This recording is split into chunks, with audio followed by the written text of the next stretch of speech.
This is chat. It's silence and then everyone's on the phone.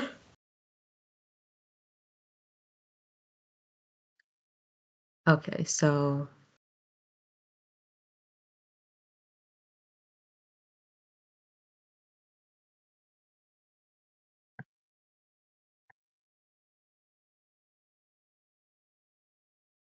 that should be, yep. So this is my surprise presentation. Is that showing up good for everyone?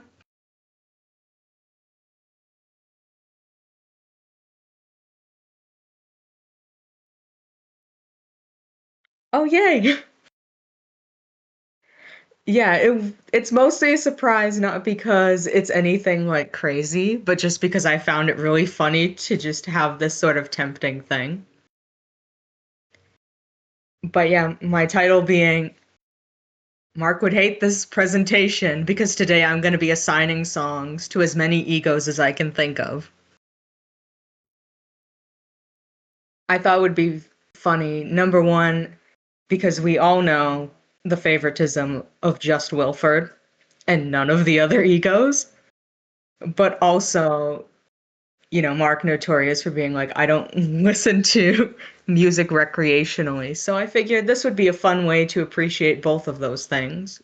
And before we get into it, I had a few like little criteria for what I wanted to showcase in this, and I was kind of selective with which characters I chose. There are 35 of them. I tried to get a lot of people's favorites in here, some of the lesser appreciated ones. Some of you are definitely going to be mad at two characters that are excluded from this, though. Yes, don't worry, actor is here. I Actor was one of the first ones that I had because I have a whole like playlist aside for him because there are so many good songs for him. But I tried not to repeat any artist more than twice just because I wanted to have a good variety. And I tried to choose the songs based on what the characters are like in canon specifically rather than head canons. But for some of them that appear for like maybe 3 minutes total screen time, we have to dig into headcanon territory. And in a similar vein, I tried to choose songs that were just particular to that character, as opposed to the other characters that they're related to in some way. So they're not a whole lot of like shipping songs, but some of them are just because the nature of that character is so intertwined with someone else. Yeah, I as I was doing this, I was like, that's such a weird variety and collection of songs. Are we going to get specific points in the timeline that we're matching to? Um, Mostly it's just whatever their last appearance was, but sometimes it's a more general vibe. But yeah, I'd like to go off of like their last appearance within the timeline.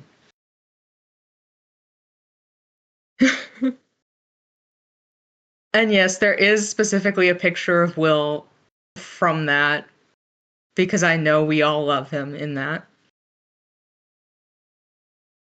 Okay, so, and I tried to do different fonts. Everyone has at least one unique font for each of the slides, and some of the slides are kind of hideous. I'm warning you all.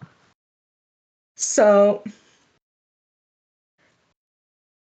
the first character I chose was obviously the DA, the viewer, the captain. And already I've broken my rule because of the nature of the viewer insert character, that's all of us. This kind of has to be based on my own particular uh, Sona, and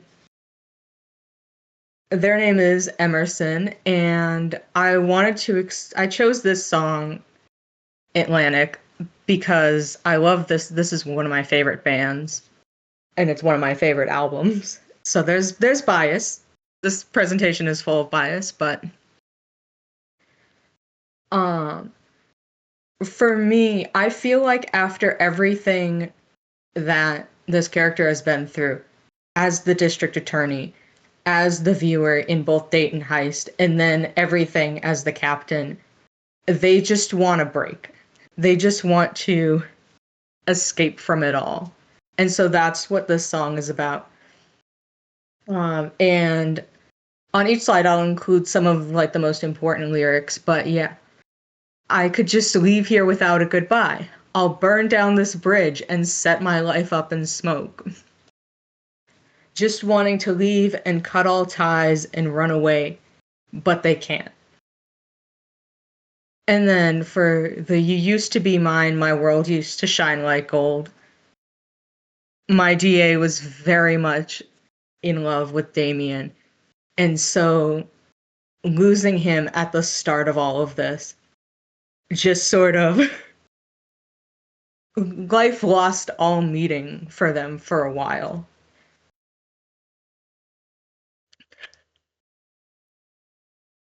And so yeah, that was their life partner. And so being stuck going through this purgatory of all these different situations where they're dying and responsible for other people's lives and all this chaos. And they just want Damien back and they can't have him back. So they just want to leave.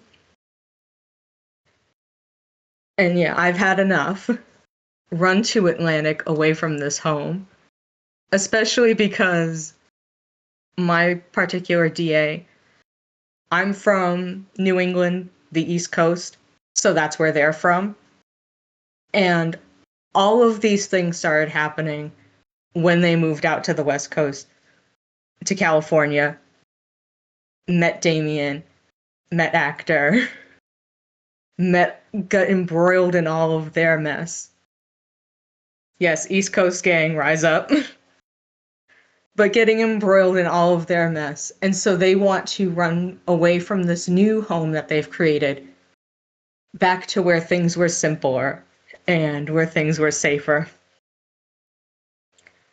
Yes, they do see Damien in Engineer, but they also very much accepted that he's his own person that they do come to love. But it's still not their person.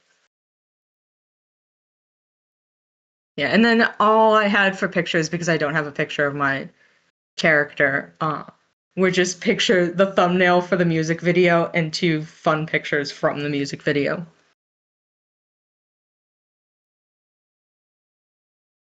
Yes, these should be angsty. Most of these are. Yeah, and then the would lightning bugs make you reappear is a theme in this particular album, and just put a pin in it, and we're gonna circle back to it at the end. Yeah, if grayscale, why color?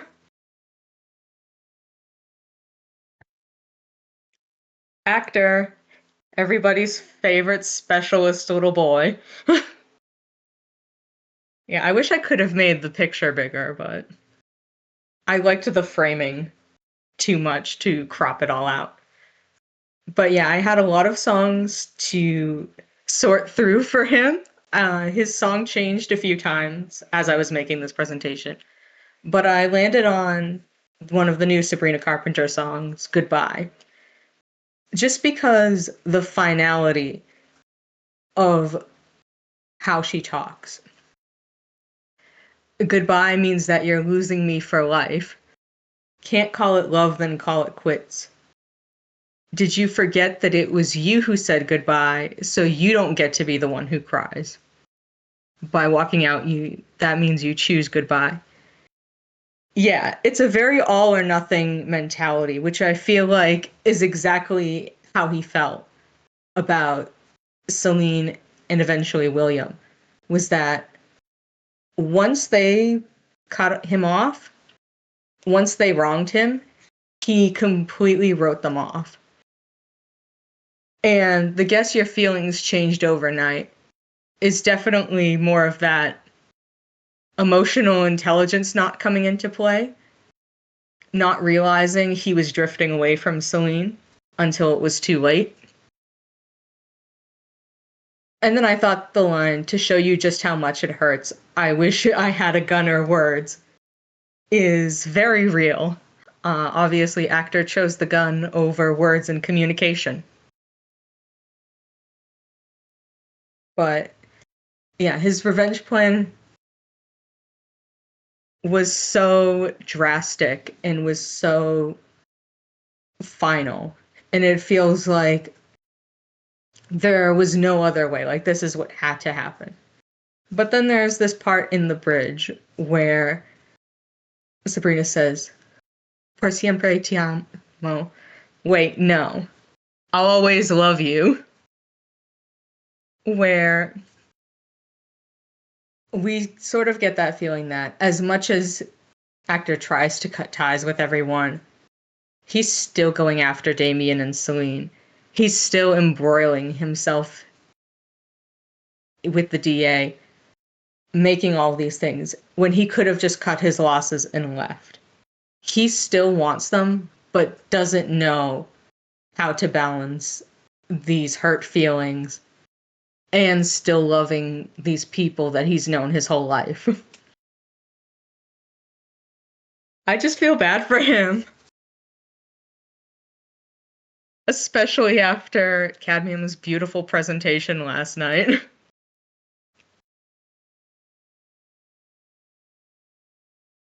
Yes, and then there's the entity, always making everything a million times worse. Yes. I am not an actor defender. I believe in women's wrongs, but I appreciate that there are people willing to go to bat for him.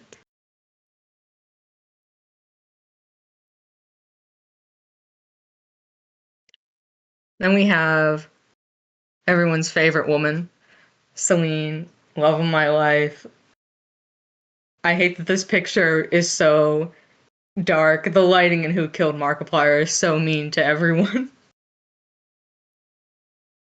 But it works because the song I chose is Shadow of a Man. Literally the first time I listened to this, I was like, that's Celine. That's Celine. That's her. Not only the vibes, because it's a very cool sounding song, and I don't know how to describe it, but it just sounds like her. But yeah, life ain't under pressure because I got a plan. She came in to that manor and she knew what she was going to do. And she organized everyone. Did it end well? No. But she came in there with the best of intentions and thinking that she knew how to handle the situation and protect the people she cared about.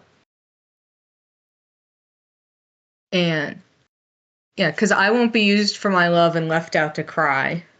I don't want to fade into the darkness tonight. I don't want to be the one to fall on the knife.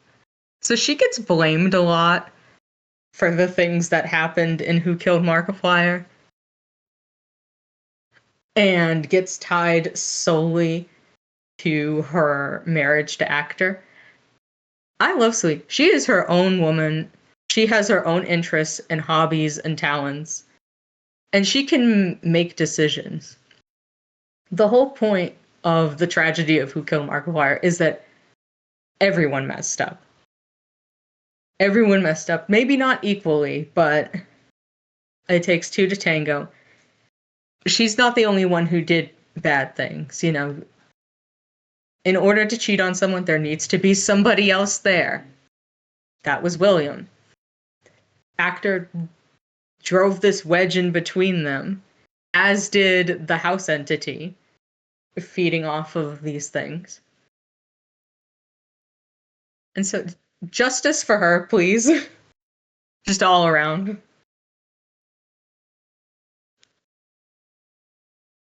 Yes, vilifying. Thank you, that's the word. And then, gotta be the truth or you'll become a lie. It feels very much when she becomes a part of Dark. The guiding us to answers, guiding the viewer to answers, trying to figure out what's going on, trying to hunt Actor down and bring him to justice. Like, Damien feels more like the part of Dark that's taking up the role of villain, that's doing these things. But Celine feels more like the part that's angry and wants everything to go back to the way they were and just wants justice in that sense. We need more of her. Mark, give us more of her, please.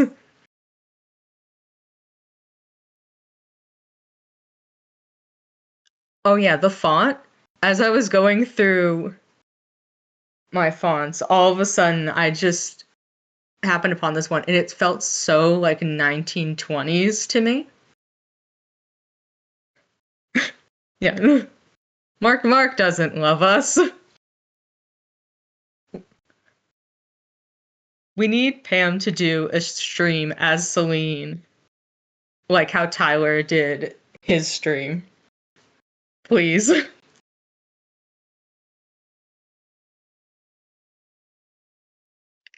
Yeah, also this picture just feels very October.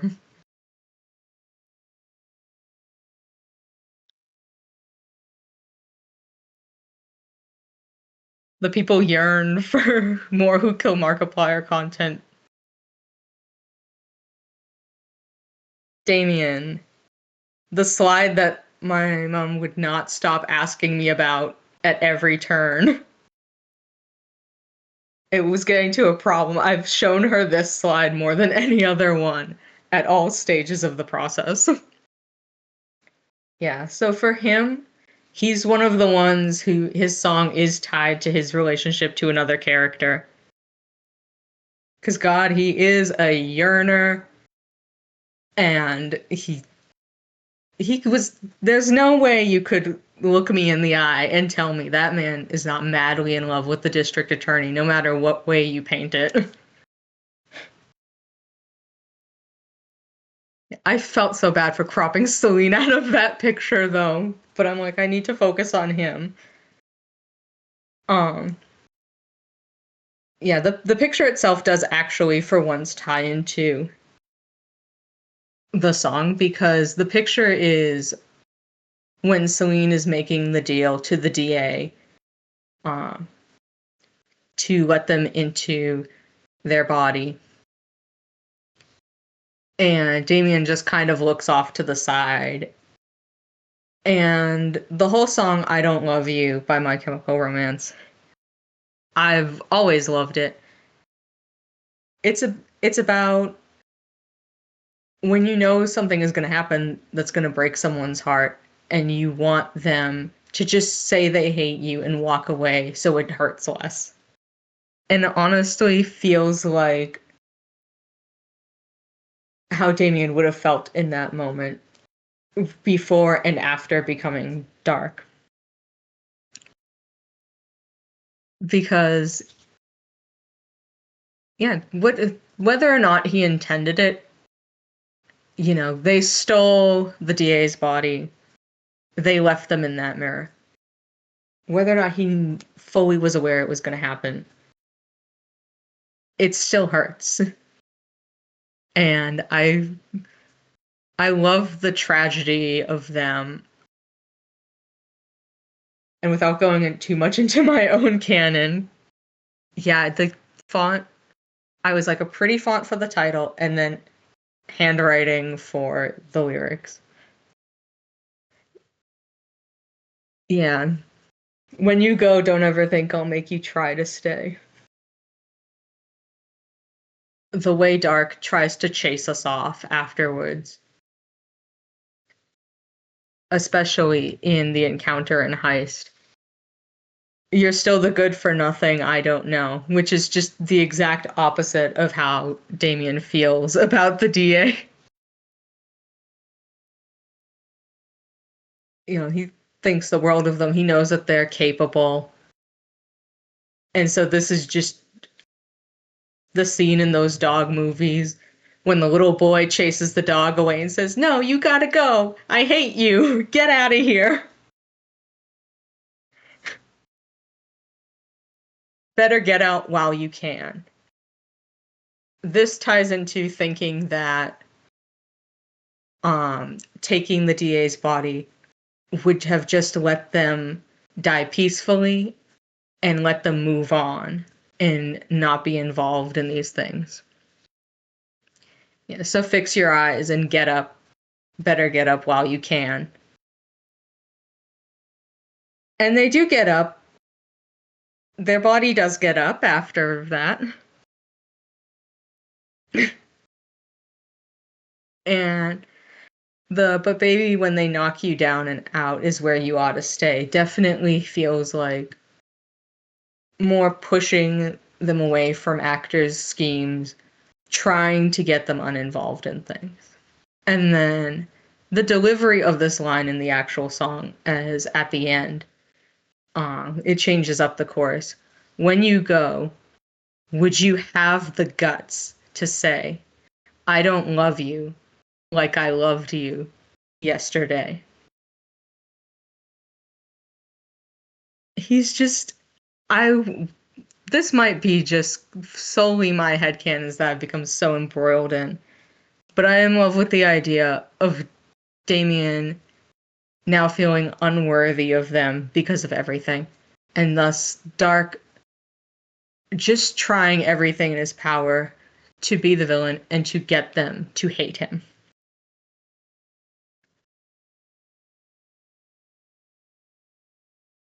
Because he's not himself anymore. Damien is dead, and Dark is there.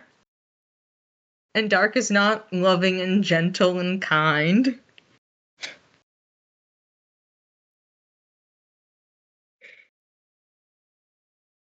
It's fun to be the one making everybody say these things. I'm so used to being on the other end of this.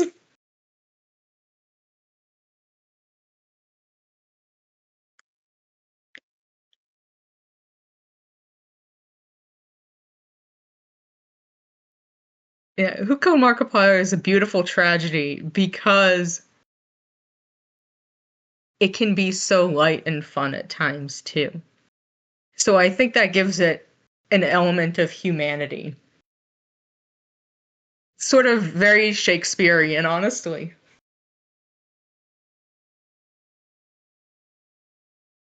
You're laughing 1 second, and then you're like, oh, right, everybody's gonna die and be cursed to misery eternally.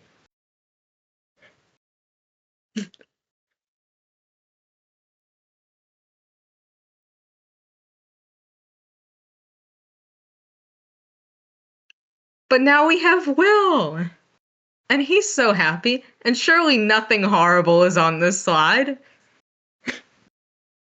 Surely there's no sadness here. This is a fun song.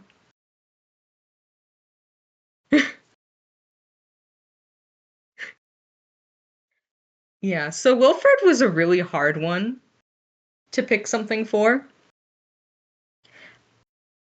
I'm gonna be honest, a lot of it was just that, like, the best song I had for him was not appropriate for this presentation.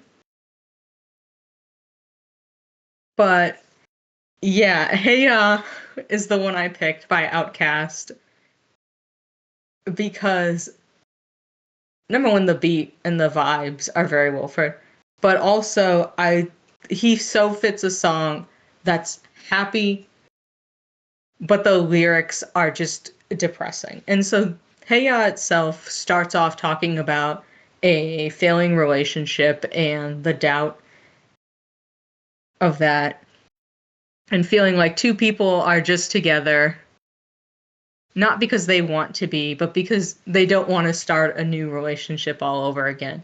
And it's just easier to stay and be unhappy with each other. That's good. We should all come out of this being unable to listen to these songs without thinking of our special little guys. That's the goal. But the line, but separate's always better when there's feelings involved. I really liked that because not only William taking Celine out of her marriage, the two of them running away together and just fully avoiding the problems rather than dealing with them because they cared so much about each other. But then now we see most recently when Will talks about Celine that they're not together anymore, that she harbors anger towards him for some reason. And Celine is kind of dead anyway, in the same way Damien is.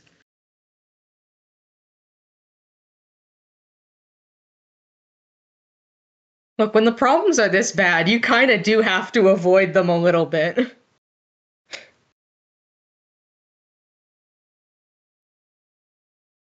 Yeah. Uh, That's a load-bearing thinks there.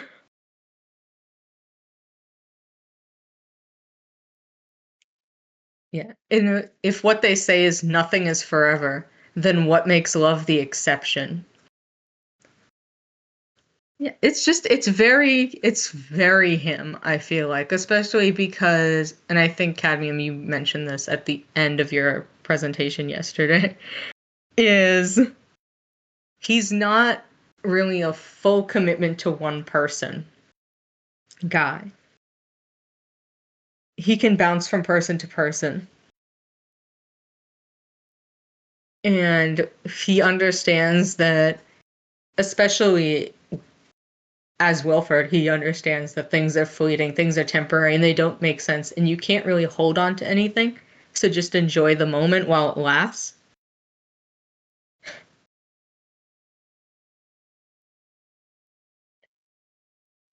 And so that's what that feels like. And why are we so in denial when we know we're not happy here? He is very much, it feels like a state between denial and acceptance. And somehow he manages to be both. Where he's like, things don't make sense, things are horrible and bad. But also, we're just gonna groove, we're gonna dance, we're gonna drink, and we're just gonna ignore that. But we know it's happening. We know we're in this eternal purgatory where nothing is stable. And yeah, the y'all don't hear me, you just want to dance is very Wilfred, where his character as a whole is introduced as this fun, silly guy making jokes. We're all like, oh, he's so fun. And then we find out, oh, the tragedy of it all. The tragedy of everything that came before he was Wilfred that we know and love. Yeah, oh no. Oh, it's adorable. Oh, it's traumatized. Halfway to enlightenment is the best way I've ever seen that put. Hold on. Can I get that stitched on a pillow?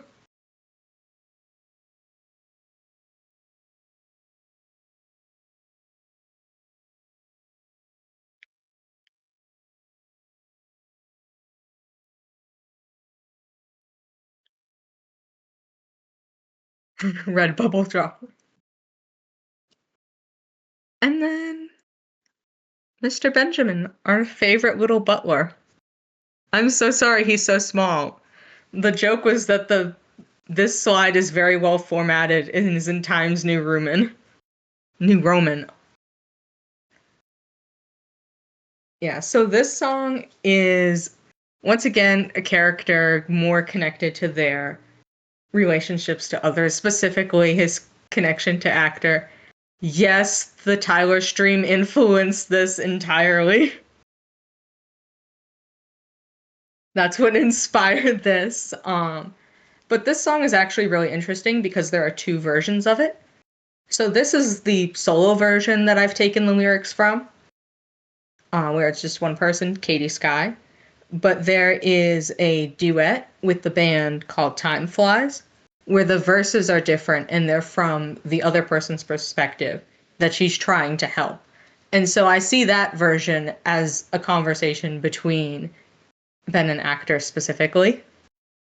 Because the song itself is also very specific to his situation, but he had his time, so we're doing the solo version. Um, but yeah, I see your monsters, I see your pain. Tell me your problems, I'll chase them away. I'll be your lighthouse, I'll make it okay.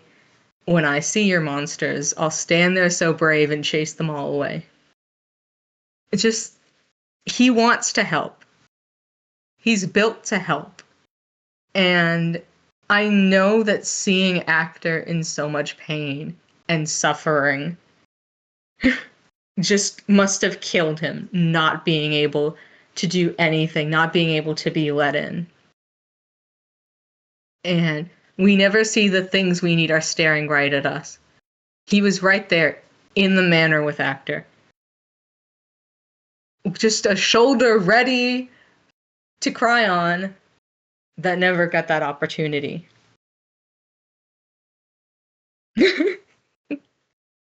Thank you. It's giving me musically flashbacks.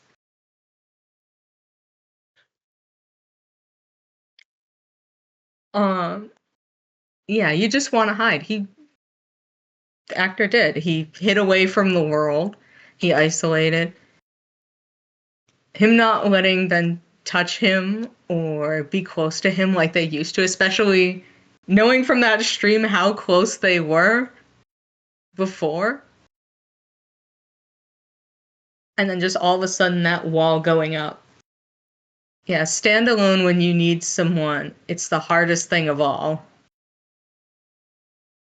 And yeah, Actor was doing the hardest thing of all. He was fighting all these demons by himself, and the demons won.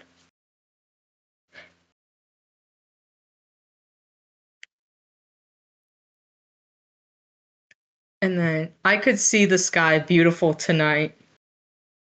It just reminded me of that part in the stream. Once again, I'm considering the stream canon. The stream is canon. I've declared it.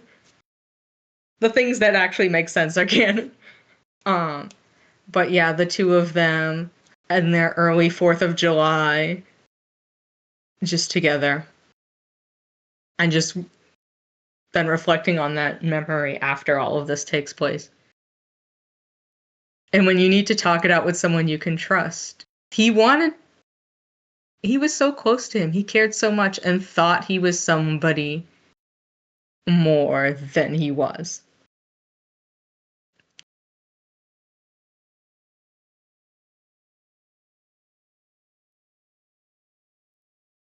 Yeah, the things that make sense for what we want to do.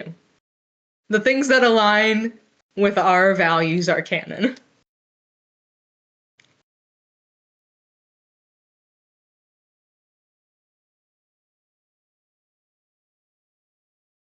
Oh yeah, how much time he spent in the house definitely had an influence over how possible it was to save him before everything went to hell.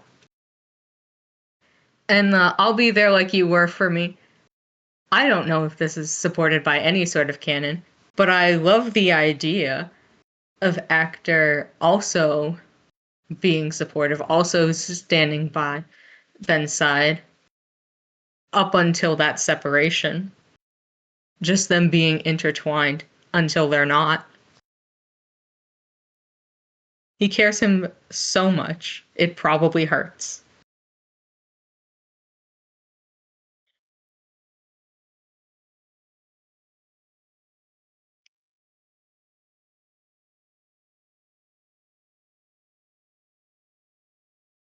Yeah, they were like the two people most inseparable that stayed by each other's side.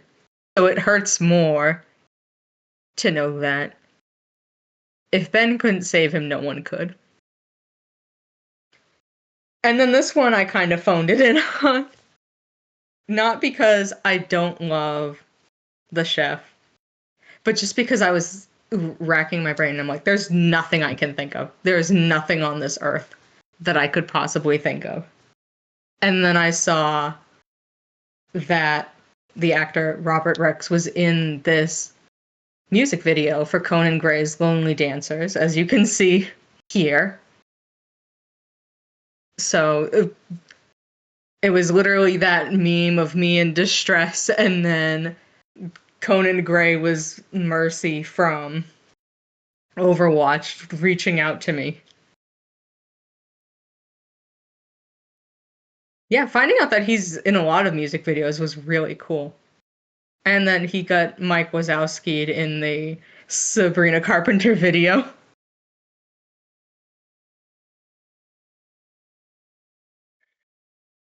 Yeah, he's in the Sabrina Carpenter Man-Child video, but the way they filmed it, at the exact angle, his face is covered.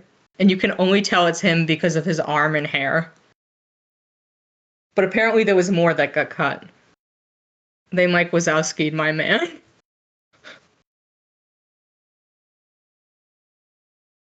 But I also like this song for him because of the video. Because I feel like we got a lot about, obviously, Ben's connection to actor, how he came into that household. We know a lot about Abe from Wilfred Motherlove and Wharfstash. We have a good idea of who his character is. We do not know much about the chef, despite him being the most frequently recurring character of those sort of side characters there. And I just kind of wish he had had a moment like Abe did, where talking to Wilfred, talking to literally anyone, and understanding what's going on. I like that crack ship. It makes sense. Because why would he be the only one who knows the groundskeeper still lives on the grounds?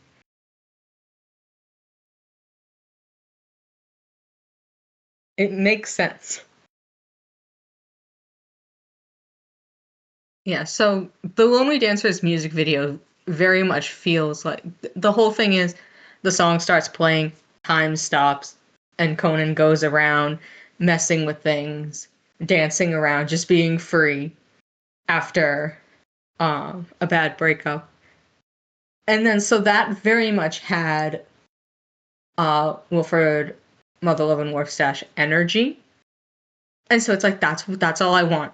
That's all I want is just like one extra short film video, just or something, literally anything centered around the chef.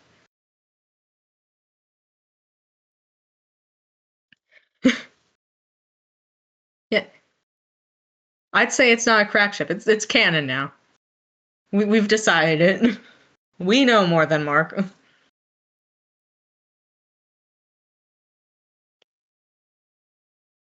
And then A, my love. I had a little bit too much fun going through and getting these screenshots because the cinematography was so beautiful. I was just enraptured by it.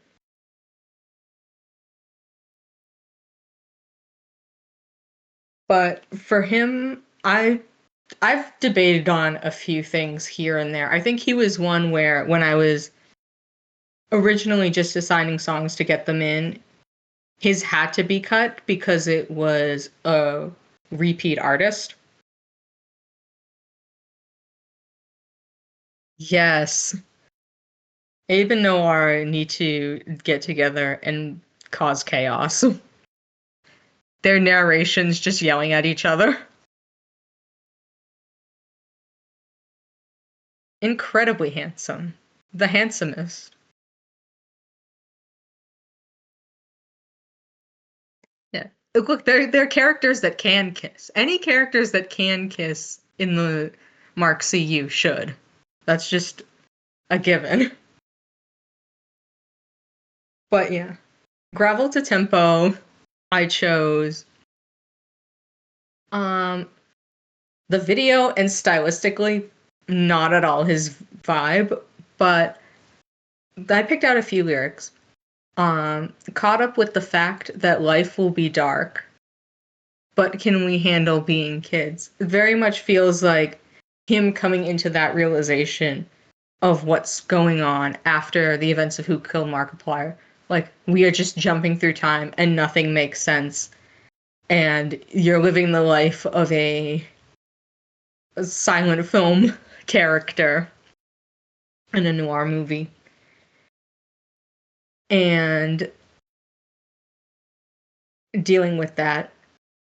But then Wilfred comes in, and he does bring this energy, this childlike wonder to it all. And his whimsy. His whimsy fascinates us all. And just bringing that in and being like, we deal with this by just having fun and being happy. We don't have to worry about what we know. Yeah, clown school. Clown college, I believe, for the alliteration. Yeah, I'll do this my way. Don't matter if I break. I gotta be on my own. Lost in this feeling, don't ever need a reason. He very much sets out on his own path. He's not doing what Wilfred's doing, but he is doing his own version of it. And colleges are schools. They're synonymous. It's fine.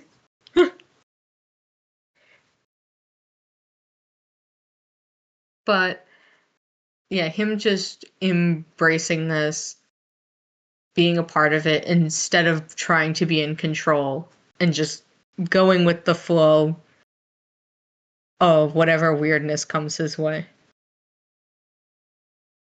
Yeah, and embracing the weird, because apparently he was raised in it. And yeah, thought I was depressed, but I think I just needed to cry is very much. He's going through it. He goes through it. He sillied, then he serious, then he sillied again. But when he's serious, he really serious. To death, even. Yeah, I love him. And so I had to choose the song, and once again, biased because I love this song and I love Haley Kiyoko. Date, date my beautiful baby. I'm, I, I'm just. He's there on the screen, and now I have to say words and focus. But he's holding a rose out at me. I did this to myself. Yes, from Victorious. There's a lot of the song that is not in the show. But a lot of it's such a weird song for the show, but it fits him so well. It's just I ain't got a thing to do. Can I sit here next to you? His whole purpose in life is to go on a date with us. That is the role was created, the character was created for that sole purpose. That's all he knows. I did, and we get into a little bit more in the next one, but the horror of being a fictional character created solely as a romantic interest. It was in the hit Nickelodeon show Victorious. Yeah, and then I kind of wish I got paid because my card got maxed out yesterday. Not a dollar in my pocket, but I rock it like I ain't broke. The man has no money, no wallet. He couldn't afford a dollar balloon. He took us on a date and made us pay, or we got kidnapped. But he acts like he's not. He acts like he's a person. And then here's to the mistakes. Somehow they always drop you in the right place. The way we get pulled from thing to thing to thing. Even when we make the wrong decisions, they land us back at the beginning with him. There is no way to mess up because it's a choose your own adventure. So you can always go back and fix it the way you want to.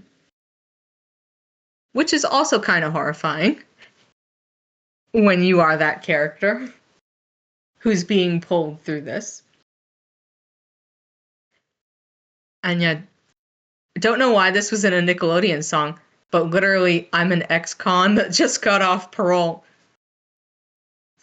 Perfect poetry. That one's self-explanatory.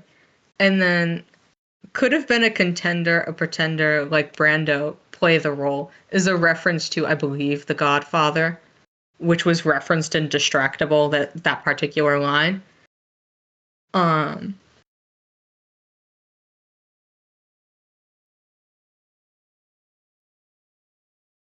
He creates the characters. It's fine. He doesn't realize it, but actor creates a new life that he sort of puppets through a story and then casts them aside. But they're alive and they're real. And they're sapient. That is how my canon goes. And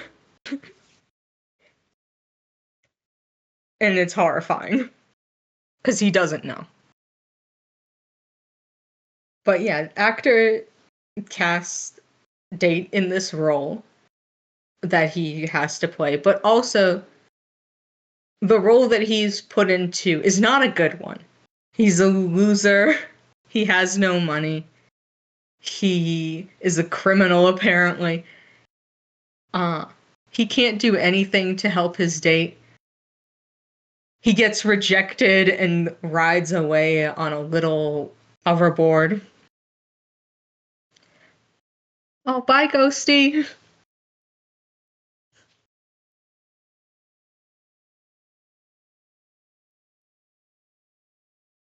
Yeah, I love Date, and I love that he is a character crafted specifically to be the most pathetic, undesirable, but though so bad it loops around to being cute again kind of guy. And then the last part is just it repeats itself, which is why there are so many of the ellipses.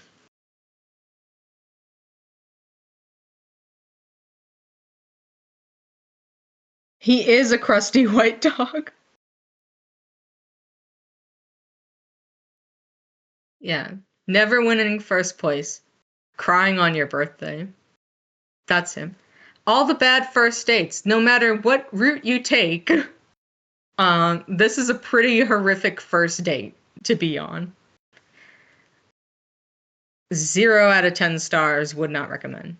Every single heartbreak, raining on your own parade, showing up anyway. All of these things happen, but he still smiles. He still persists. And we love him for that. I would not be so persistent in the face of the horrors, but yeah, he just doesn't know that things are horrible. And then we have Heist. Heist, my other baby, who I love him. And then this was funny because I've taken a normal Taylor Swift song and I said, what if it was about the horrors of being a character in a choose your own adventure where your life is up to the whims of the person making those choices? So, the whether I'm going to be your wife or going to smash up your bike, I haven't decided yet, but I'm going to get you back. Whether I'm going to curse you out or take you back to my house.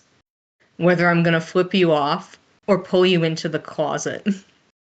Yeah, very much this sense of we can either love him and be kind to him and care for him and go agree with him and make him happy. Or we can do every decision that hurts him, gets him killed in favor of other characters that we like more than him. Push him to the side just to get all the endings that we want. I mean, in order for Magnum, Illinois, and Yancey to appear, Heist has to die. And with Dark, too. For the Wilford ending, we abandon him. So he is getting pulled around by all of these things. And it's like, if we go with his decisions, we put ourselves in more danger. If we don't go with his decisions, he gets upset.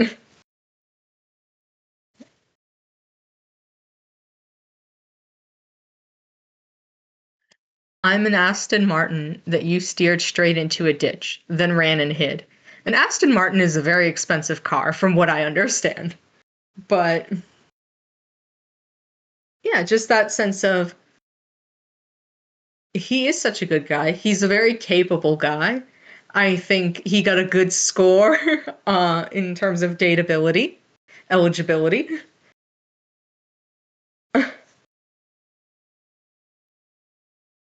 He can do a lot more than I can. He is more capable than me. The Home Alone kid did his plan in crayon, and look how that turned out. Yes, I know his name is Kevin. Before anyone says to put respect on his name. But yeah, I love the idea that he's a person. He's a fully fledged human being dragged around through this. Push the reset button, we're becoming something new. In this case, refers to actually restarting and choosing a different timeline. Yeah, partners in all senses of the word.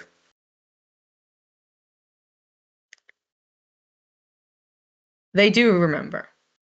Maybe not right away, but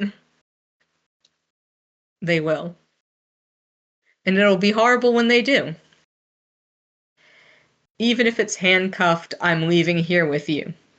That's once again a very specific scene when you handcuff him to you, and then he's still mad at you for saving his life. Because it was scary and traumatic, but it's just another day to us. We broke all the pieces, but still want to play the game.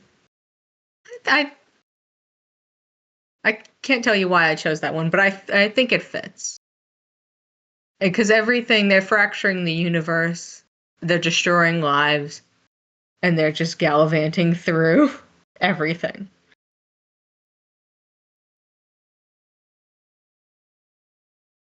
Yeah, we want him so bad. We take him with us through all these horrible things. And then pick your poison, babe. I'm poison either way. And I think we've talked about this in Space specifically, but even in Heist, there are so many misleading options where you think, oh, that's definitely the bad one. I'm going to go with this one. And then you find out that they're both bad and they both lead to death and suffering.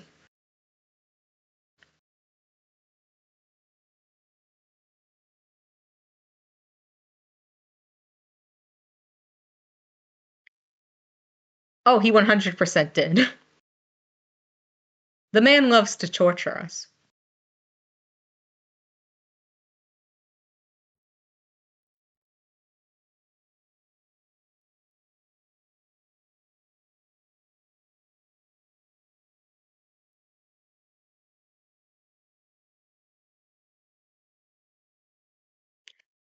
Yancy. Yeah. Yeah, that's literally how I interpreted that the first time. I was like, oh, like, not good. Yes, Angela sings this song. I was like, you guys like Smosh, right? I'll pander a bit. I know her from Team Star Kid. This song is from their anthology series Nightmare Time. If you know her, it's just a bonus. If you don't, it doesn't affect anything.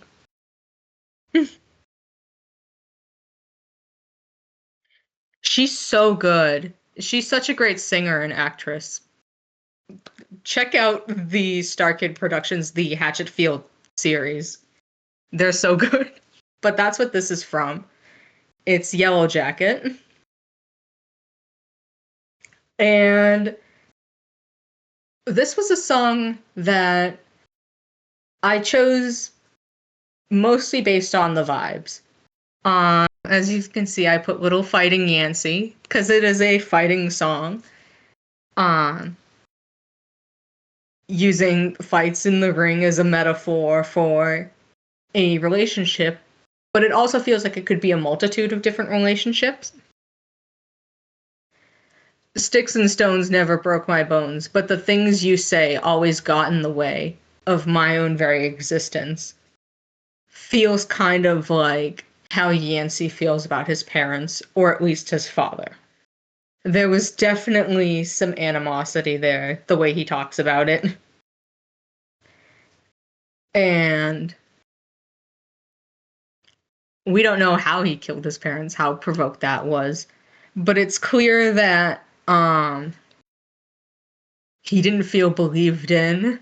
He did not feel as loved as he should, because he deserves all the love in the world.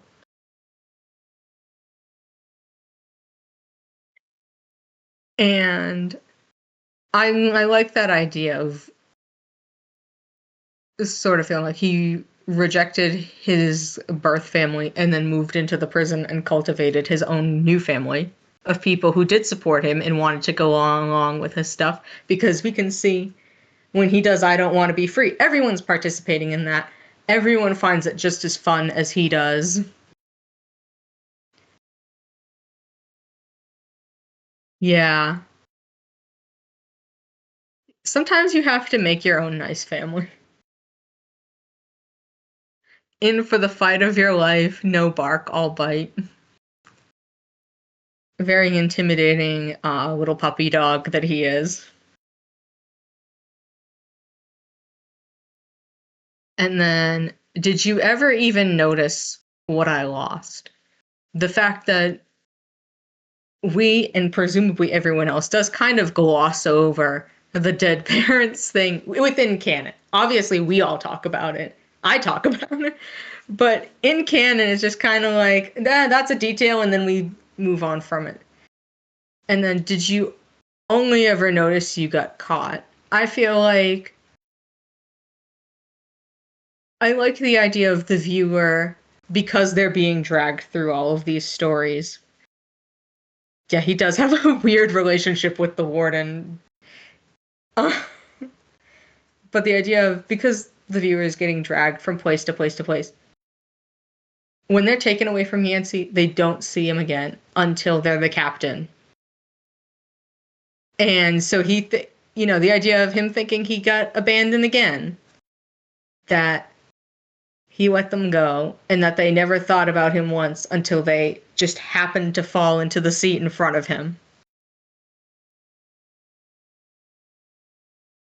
And kind of like with Damien, the "and I never loved you" is definitely based more on the delivery.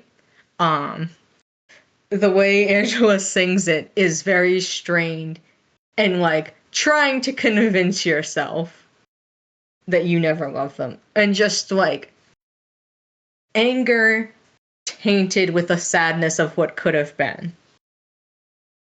And that defensiveness is very Yancey. Yeah. And then do we ever get to go back? He said he was applying for parole, but if it doesn't happen on screen, it doesn't happen. So did he ever get out, and were we there for him when he did?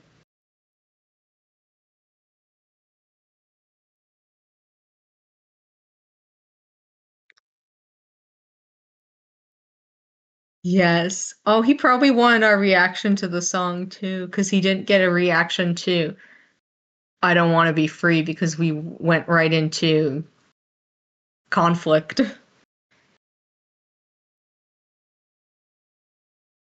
Yeah, it's all angst. It's all I can my body is a machine that turns joyful song into sadness. He does. He deserves so much better. Unfortunately, Canon is allergic to giving anyone anything better. Yeah. When in doubt, blame Mark.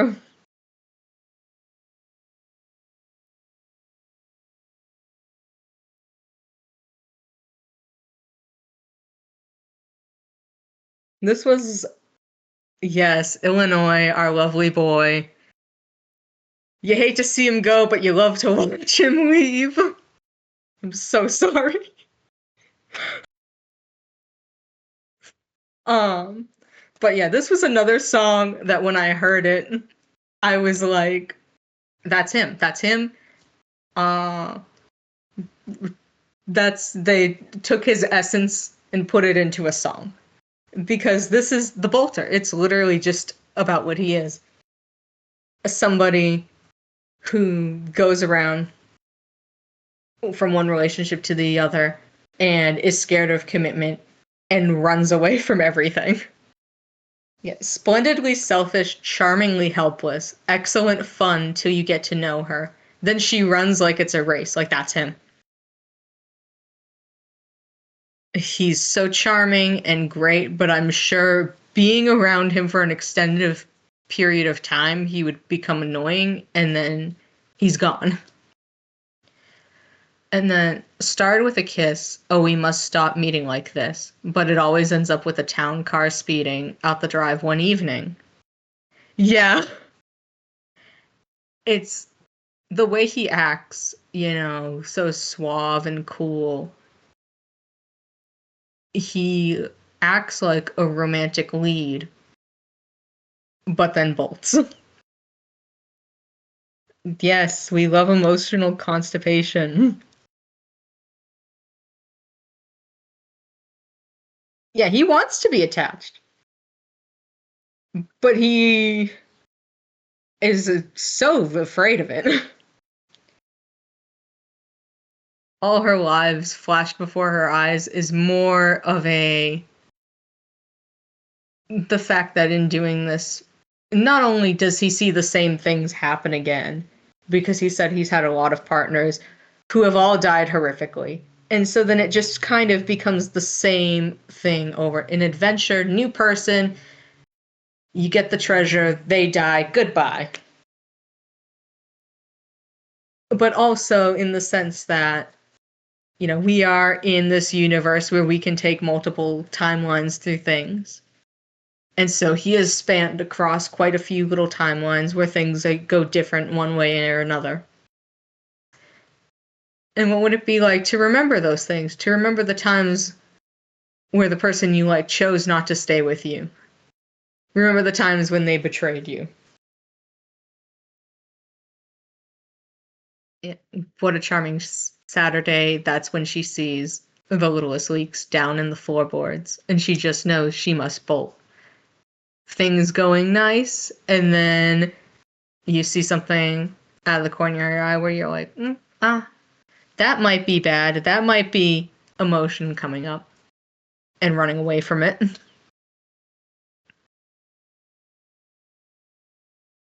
And I just love the parts are hers for the breaking instead of for the taking. Because he doesn't want to be committed to anyone. He says, don't fall in love with me. They all do. He knows that he's a little heartbreaker. And there's escape and escaping. The avoidance of it all. Yeah,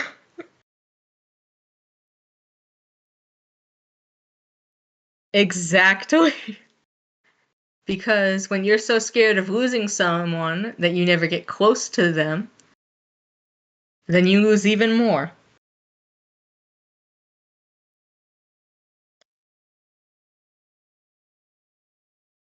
Ended with the slam of a door, but she's got the best stories. You can be sure that as she was leaving, it felt like freedom. He definitely, as an adventurer, people probably look up to him. People think he's cool.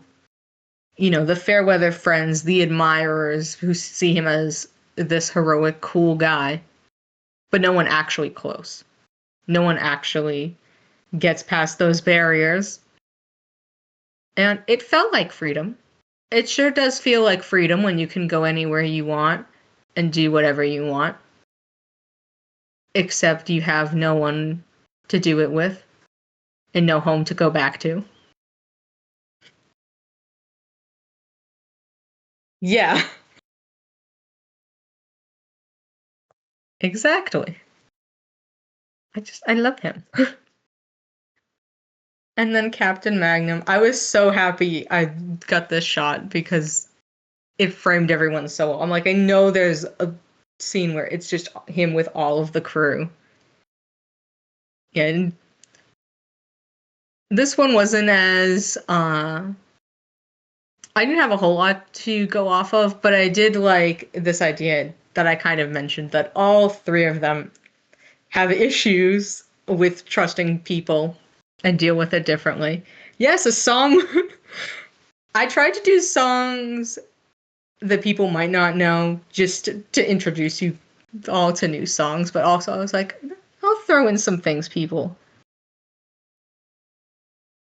Yeah. They all come from actor in a way, so we don't deal with outsiders very well. Trust issues. Yeah, everyone is so suspicious when the viewer shows up. They are immediately hostile and they have to go a series of tests to prove that loyalty. There are so many ways where you do or say something that scares Magnum off and then you die because he's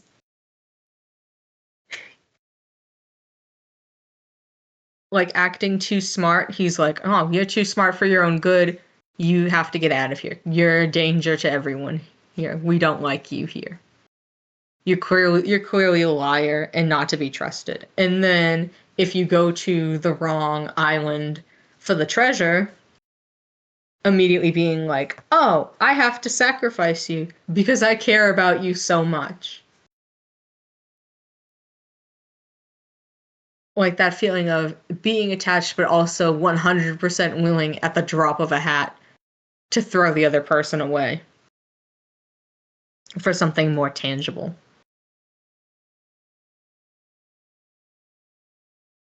Yeah, everyone else is captivated by us instantly. But the fact that the crew is so standoffish and like obviously this is just a still image, but they were doing the looking up, looking down over at us judging. Yeah. So we have to appear naive and sort of this blank canvas for him to project onto and cultivate to what he wants us to be. Because then if you end up staying with them, it looks like you might be one of us. You join the crew and you have a happy life. And there isn't the horror of staying with Yancey, where it's like you might have to kill somebody or at least maim someone to stay here. But it's like once it takes you a lot to get in, but once you're in, you're set.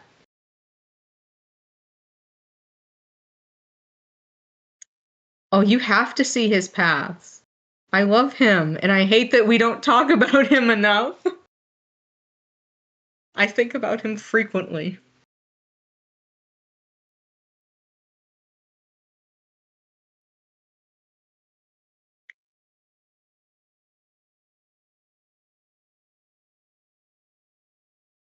No. He's so delightful.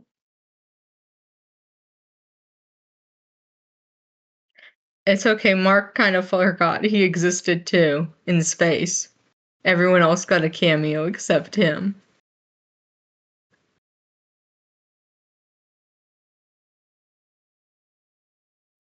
Yes. Mark almost died for this costume design. Yeah, he wanted to do a character, probably to avoid putting on this costume again. He wanted to do a character that was Magnum's like great granddaughter or something. But it would just involve, for him, it would just involve casting another person. But it's like, Mark, put on a wig and just be her as well. It's fine. Yes, we got Ethan in Dragon Space. The makeup artist were insane for what they did for all the alien characters.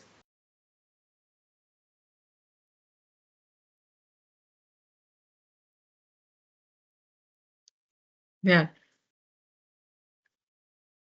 I even when I knew it was him, it's like, why is that person who looks completely different have Ethan's tattoo?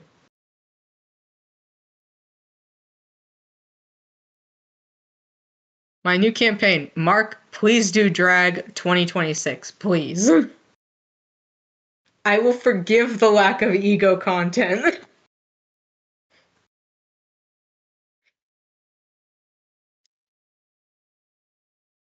He was jealous. Ethan was all like, I'm pretty, and Mark goes, no, you're not.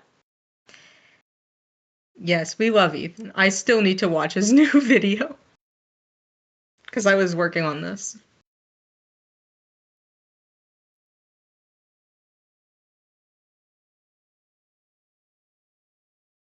That's who should have been in here. I should have included at least one of Ethan's characters. I've disrespected and failed my boy. I've abandoned my boy.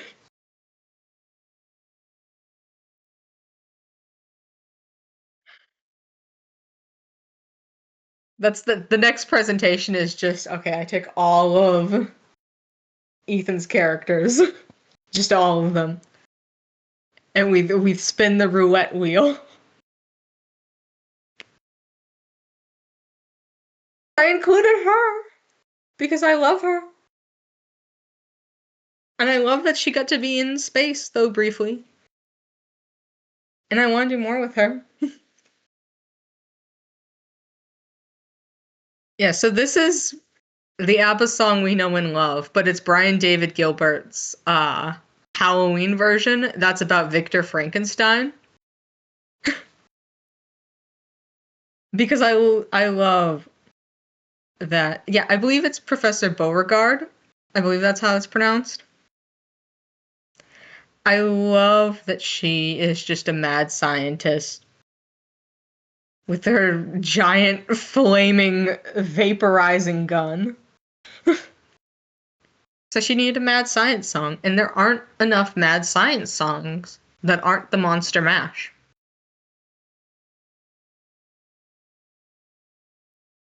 Yeah, Brian David Gilbert did some ABBA covers that were Halloween themed, and then he did two Bee Gees covers that were Halloween themed. They're all very good. But yeah, Monster Mash is great. Not at all her thing. More evil science songs. Not even evil, just mad scientist. Crazy scientist. Unhinged, beautiful scientist.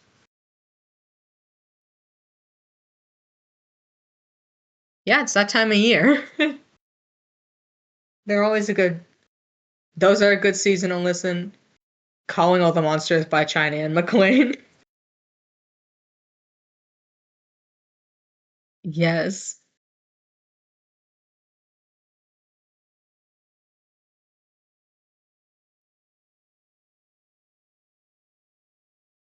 There is so much Halloween music if you know where to look. Halloween music is a beautiful genre. But yes, Professor Beauregard. Once again, need more of her. Please. Women in the Mark CU. Give me more and have them appear more frequently. And let me love and appreciate them, please. Women.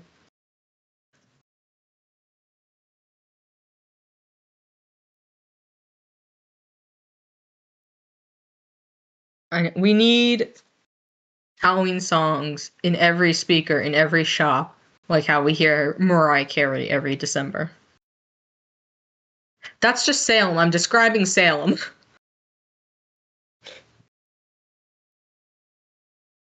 I realized as I was saying it, I'm like, that's just Salem, Massachusetts.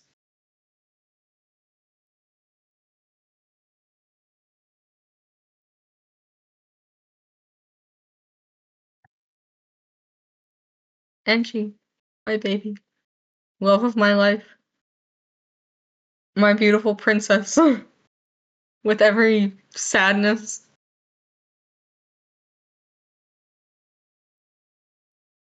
And yes, I picked the scene where he has definitely remembered what happened in with the Warp Core, where he's like, "Thank you for believing me," and then he remembers. Just the 1,000-yard stare.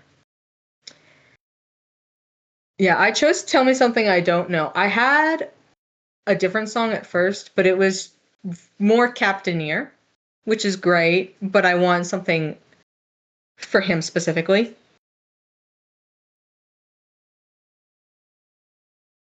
Yeah, this good boy can fit so much trauma.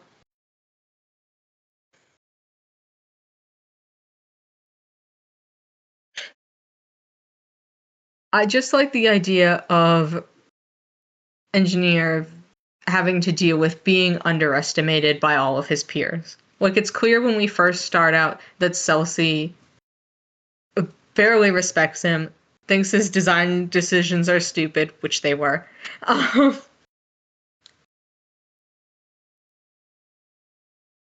and just that need for validation, that need to feel like he can fix things and set things up the way they are. Just wanting to help people and then proceeding to screw up at every given opportunity. Yeah. The thing is, we know that it wasn't his fault. But does he ever learn that it wasn't his fault? Birds of a Feather by Billie Eilish was the Captaineer song. Yeah. There are quite a few more, but that was one where I'm like, oh, they're unhealthy codependency. But then I was like, oh no, I like him enough. And I want something for him because yeah, it's wrong when I'm feeling. I shouldn't believe in the dreams that I'm dreaming. He loves space. He's probably wanted to do this since he was a child. And everybody is discouraging from it. I hear it every day. I hear it all the time. I'm never going to amount to much, but they're never going to change my mind. Yeah.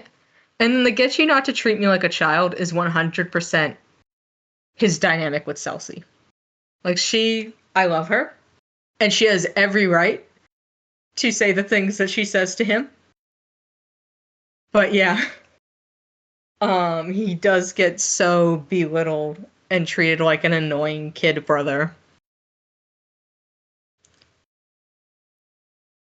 Yes. These siblings who aren't siblings of all time. I think that's why so many people are like, Engie is Damien, Celsi is Celine, because it just Yeah, found family, except they don't get along with each other.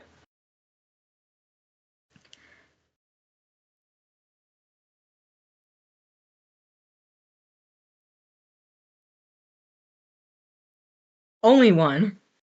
Never anymore.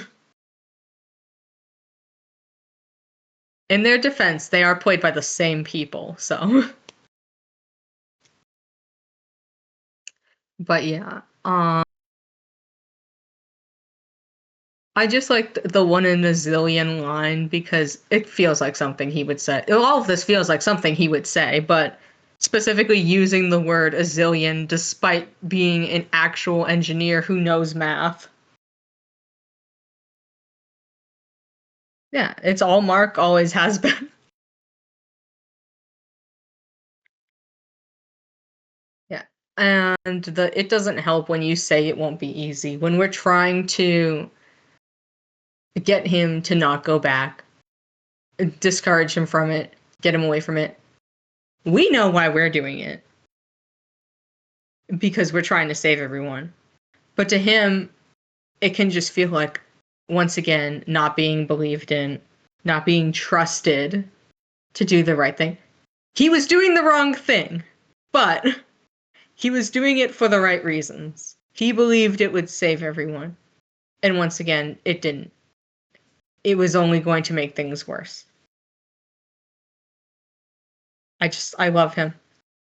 I need to wrap him up in a little blanket and give him a little kiss on the head and tell him it's not his fault, that he's loved and appreciated, and he's so talented and skilled, and he's earned his place.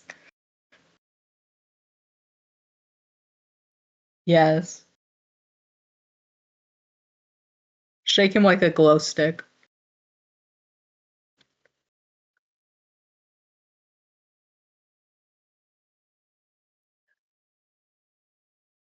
The loyalist ever. He is a golden retriever boy, and we love that.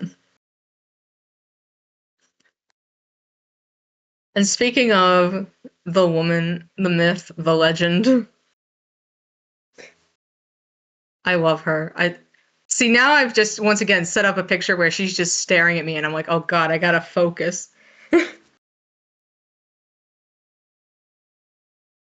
And so it was really hard to pick out a good song for her and also not do a bit because I love to do bits, but I was like, I can't. I have to do something more serious for her.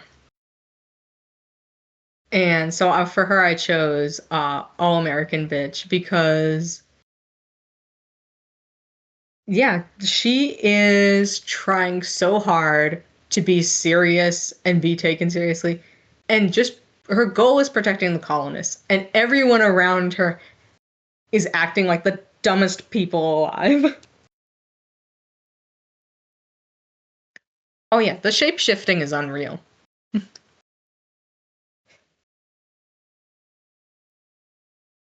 Like this is a completely different woman,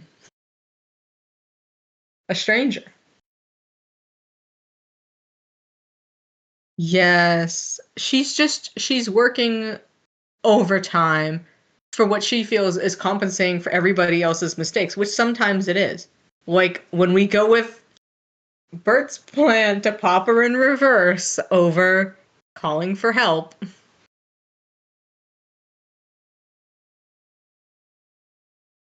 Yes, thank you for. I need that, like, if I ever get a car, I just need that, like, in the corner of my rear view mirror. Every time I pop her in reverse, I think of him. A bumper sticker would be great.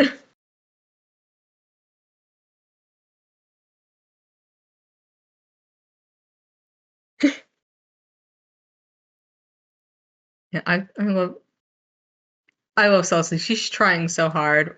The I pay attention to things most people ignore is her pointing out the window and such, where she's like, please, any sort of design that's safe would be greatly appreciated. The sarcasm of a lot of the song, the I am light as a feather, I'm as fresh as the air. where she tries to present herself in the Class and Integrity as well. She's trying to present herself as this calm, composed individual who's responsible, and at every turn she is just getting into fights with these people.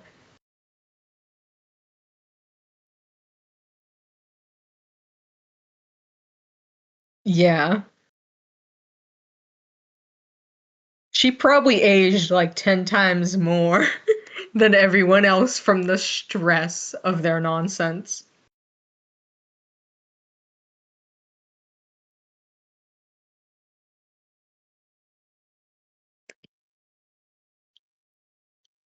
I know my place and this is it is very much like she is not obviously the head of everything. She's not the captain. She is just in charge of cryo, but she is doing everything she can from that position. And she is keeping everyone safe in that position. And when she needs to, she can take up authority. And honestly, guys, she should be captain. Being captain is scary. She knows what she's doing.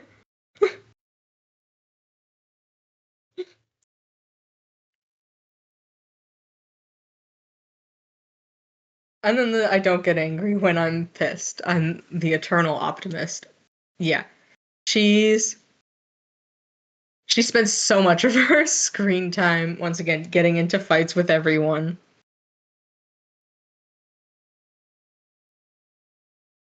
I see that I pretend I do not see there.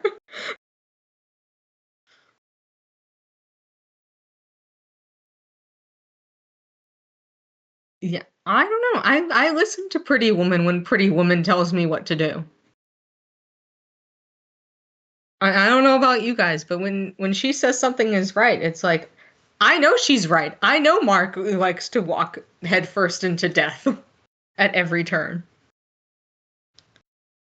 I trust her. Literally in my own AUs and stuff, she's one of the people who is like second in command of everything. She is someone my Sona defaults to for wisdom, for helping take care of everyone. I love her. And speaking of space crew that I love, Bert. Bert, my other. I wanted to do something that fit his super poetic nature, and like especially the way he talks to us at the end. Yes, more Twilight Pilots. This is the last Twilight Pilots song. This is one of my favorites. And this is once again a case of one of my favorite songs going to one of my favorite characters. Because I didn't even include the really long part of this song because it's a lot and it's like I couldn't cut it up. Like that was a hard time too to try and cut up these things. I love this picture I took of Bert where he's just kind of the face that he's making there. I love him.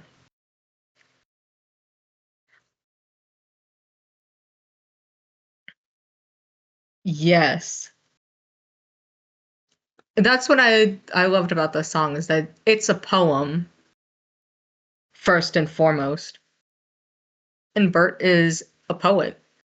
And also the talk in here about meaning and purpose and including the referring to the listener as friend is very much how Bert talks to us. And his little bit at the end about us being exactly where we're supposed to be and doing exactly what we need to do. It warms my soul. I love him. It warms my soul, and that's what this song feels like. It feels like a gentle hug, a gentle, reassuring hug. He's so underrated. He doesn't talk a lot in space too. I feel like that's part of it, is that every other character is so like aggressive and assertive that any of the more passive characters just kind of get glossed over.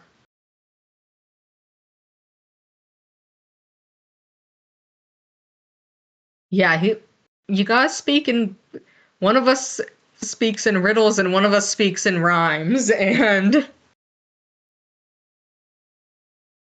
yeah, to write him, you have to get in that mindset. It's like I haven't been in that mindset since I took a poetry class in high school. But yeah, I love him. Once again, character, we need more of him.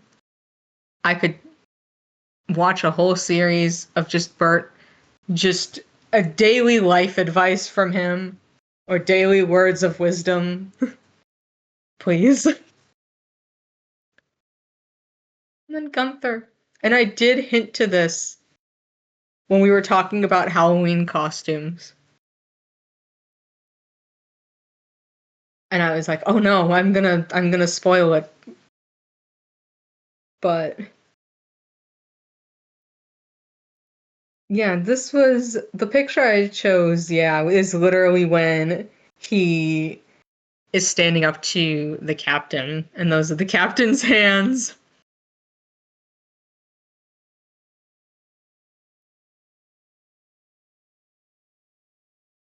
Cadmium, that's a very balanced reaction to seeing him. Most normal reaction to him, really. It was at this point when I was typing out this presentation that I was like, I hope Google isn't keeping track of this in a way that it's removed from the context that these are song lyrics.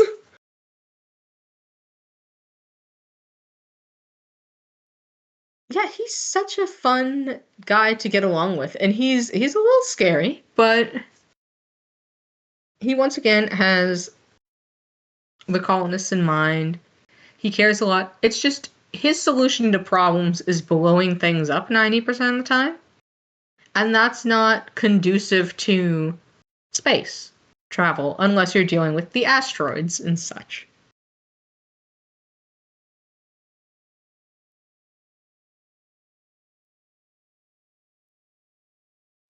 But yeah, the I'm feeling ignored, I wanted to include because of when we have that choice between going with Bert's plan or going with Celsie's plan. We don't even consider Gunther's suggestion. Like, Bert is obviously hurt by us not going with his plan, but it's not put on the table seriously in terms of our decisions. And I feel like a lot of the times he's getting dismissed as just being like a more radical version of NG half the time. Where the two of them are very in sync in the way where sometimes you agree with what NG's saying, like sometimes you're like, okay, that makes sense, let's do that. And then Gunther is the extreme version of everything.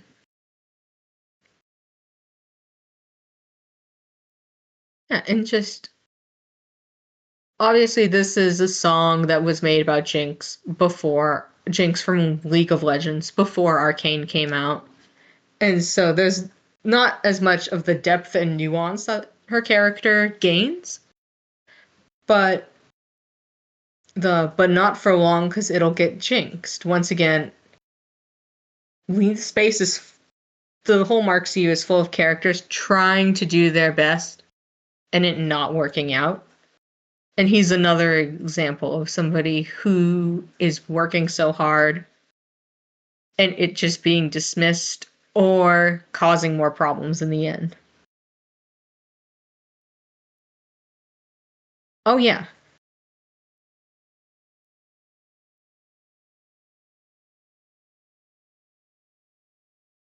Celsi is the voice of reason most of the time. I There have to be examples of her also messing up because I feel like that's a key part of a lot of these characters is that they're all very flawed. And none of them are quite the right perfect choice because there are no right perfect choices ever. Yeah.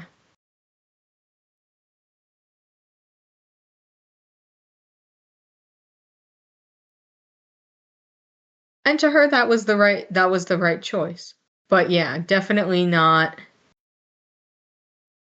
Yeah, definitely caused more problems than it solved. But yeah, I love this picture. I love the framing of having the captain's hands up, very afraid and concerned. And then the bias is back. Welcome back, bias. Yeah, I'm so mad that I included him, and then last second I remembered I didn't include Doreen and didn't have anything for her. I was so upset. I wasn't until very recently. I've like gone insane over him. She is really hard. Like even as I was thinking like last minute, something I could do, just even to say verbally. But love Doreen, love Mac. This is a song that as I was typing out this slide and doing everything, I was coming to terms with my middle school and high school self. Uh, the sort of Goob version from Meet the Robinsons, where everyone's like, "Hey, Goob, want to hang out? Cool binder," and then he goes, "Everyone hated me." That is what this is.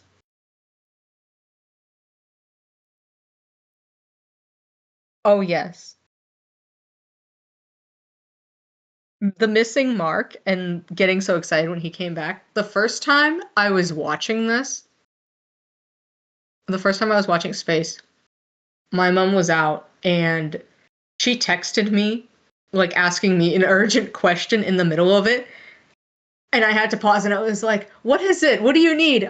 We're having a crisis right now. My mark's been replaced by a Mac," with no other context.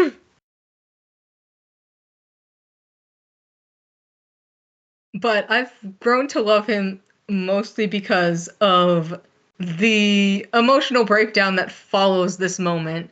Like you could just see in his face that the meme of you could see the exact moment when his heart breaks.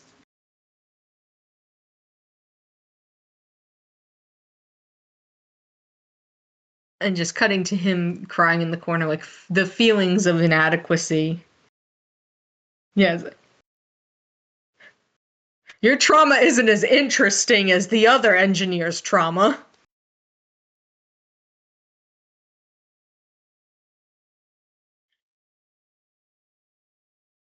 No, MatPat activates some sort of like theater kid aggression in me, where I see him as some sort of like threat, like a lion smelling another lion in its domain.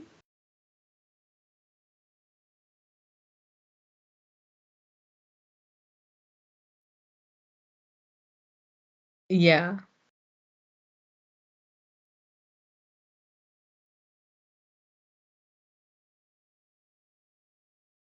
Oh, I'm going through my own lyrics, what I wrote down, because I wrote this one I wrote down when I was kind of tired. Like this was my last slide for that night I was working on it. Yeah, do you ever feel out of place, like somehow you just don't belong? He's not supposed to be the engineer. It's just a fluke of this universe that we need to correct.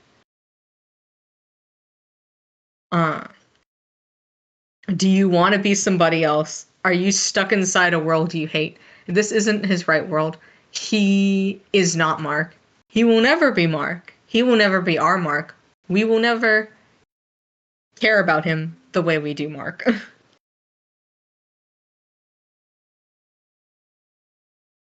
Yes. He was probably some sort of, yeah, underling, because there obviously isn't one engineer. There has to be a few people, but there's your head engineer distinction. And so in this universe, either the roles are swapped or something happened to Mark. Yeah.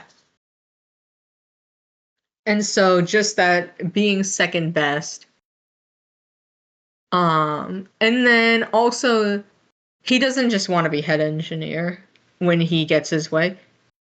He takes over. He becomes a tyrannical dictator, which is redundant, but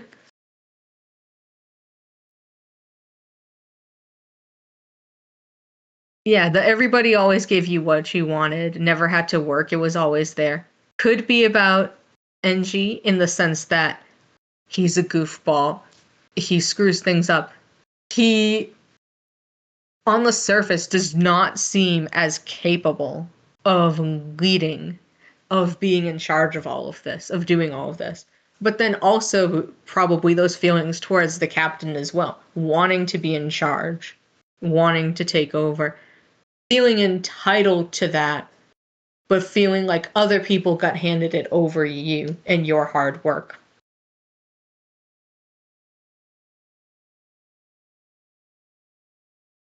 Yeah, Mark especially, but even with my captain, because my captain obviously didn't want to be there, is very scared and confused half the time, nonchalant and indifferent the other part of the time.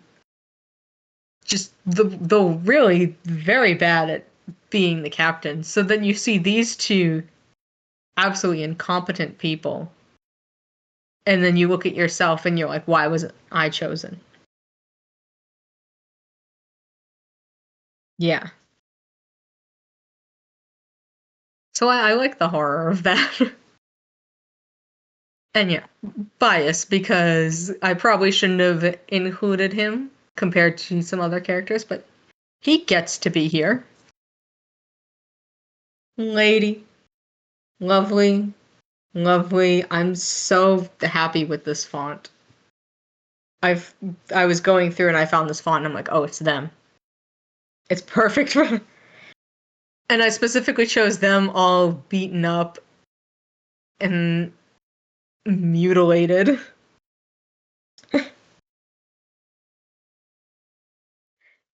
Yeah, I couldn't find a reference for their full name on how it was spelled and divvied up. So I just had to go with Lady, but I don't know if that was a verbal conversation or something that was written in the lore somewhere.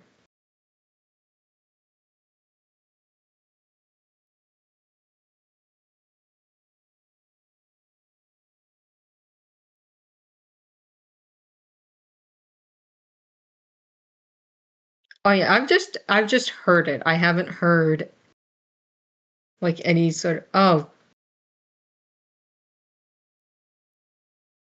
so it's one of those things where it's canon if you want it to be. It doesn't have to be, but there's no like officialness to it. Okay. Leo Tipton.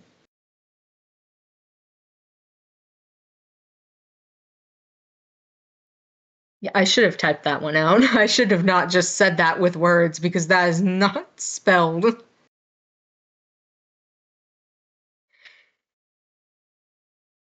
Yeah, seeing them in those two completely different roles. Once again, actors who can shapeshift, we stand.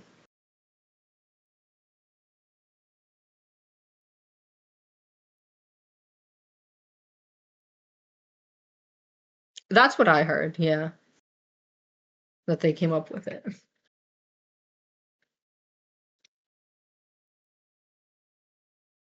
Because Mark can't name his characters.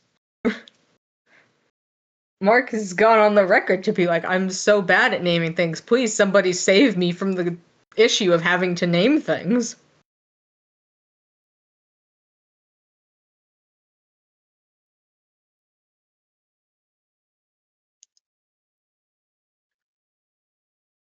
But yeah, for Lady, I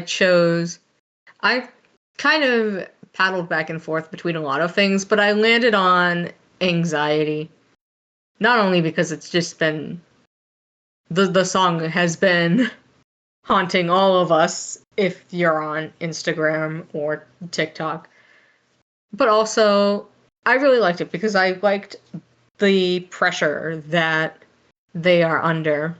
Kind of like Celsi, where trying to be good, trying to help everyone, and just but being caught up in this incomprehensible mess. Yeah. It was also all on the radio. I really like the song. I know people hate the song. I love it. But yes, thank you. Just because it's overplayed, it doesn't mean it's not good.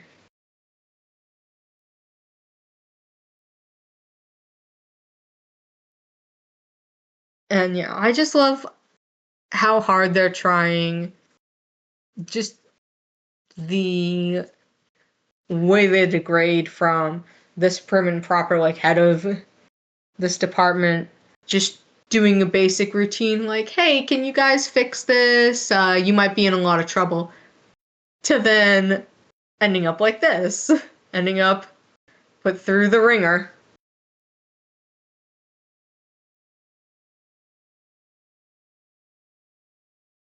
Yeah.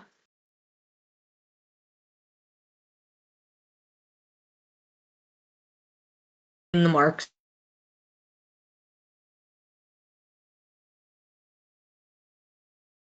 thing that you think is right and hope for the best.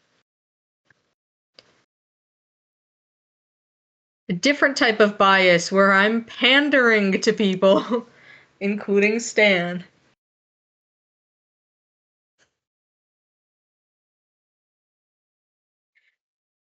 I debated on which song to do because there's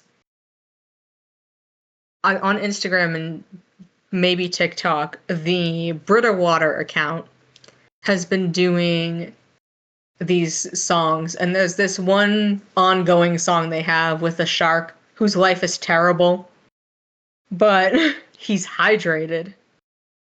Yeah. And at first I was like, oh, I should do that. But number one, that's not a song where that's not something I could easily find the lyrics to because it's just a bunch of segments spread throughout different videos. Yeah. So this is the Pants song. It's from I wanted a dad song. And unfortunately the only dad songs I know from musicals, and unfortunately dads in musicals are just the worst. So this is the Pants song from Be More Chill. I was in the trenches back in high school. And it's mostly talking about the metaphorical pants of taking charge, taking action, of being there for your kid when you know they need you. Even if you're not quite sure how to do it, even if you're struggling, even when things are going wrong, still sucking it up and doing it anyway. And yeah, he'll need a dad so strong. I haven't been a dad for so long, but I think I'm ready today. And then that persistence. If the road gets muddy, focus on the goal till the rough stuff's gone. If the fight gets bloody, just keep pushing through till the pain is gone. They're very much dad-isms from what I understand, as someone who doesn't have one of those things. uh, but I just like the idea of, from what I understand, him just trying his best. Because that's kind of the theme that's ending up being the theme of this presentation is these characters are trying their best in horrible circumstances. And that persistence. Somewhat reluctantly, still you gotta go. It's scary and it's hard to do this, to step up to the plate.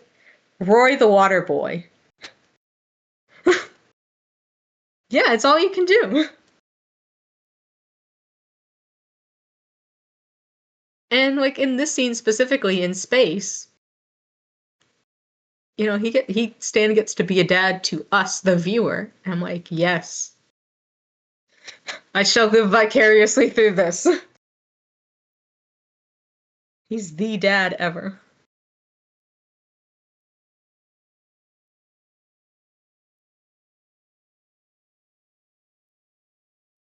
Yeah,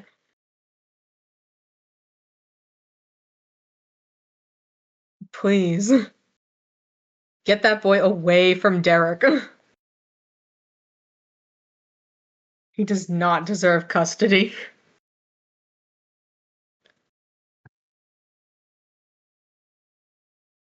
The gyms.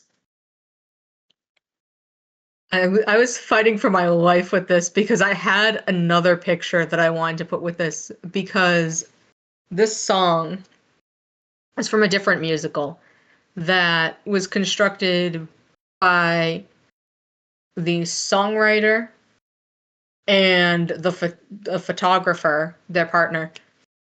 Their partner took pictures and they wrote songs based on it, and vice versa. So every song has a different picture associated with it. And so I meant to add that one, but there were too many gyms. Huh. It was just a bit of a gym overload. No beta, we die like Derek Derrickson should. But yeah, this whole song, it was really hard for me to come up with this, and then I remembered that I had this idea before I even knew I was going to do this presentation. So originally I was going to take songs from this musical in particular and just assign egos to them like I did with The Life of a Showgirl the other day.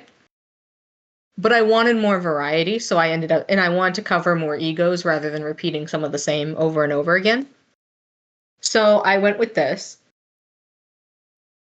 And this is left over from that. And there's another song from this musical that's left over from that.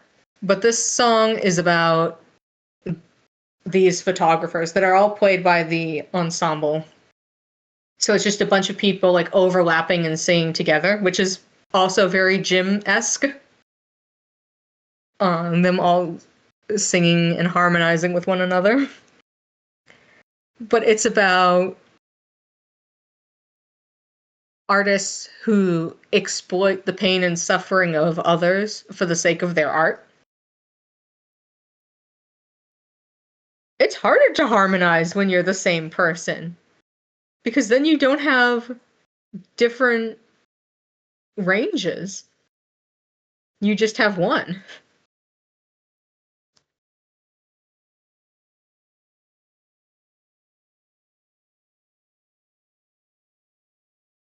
I love the gyms. I miss them. Oh no. Yeah, I was in chorus in high school, so I still struggle with harmonizing.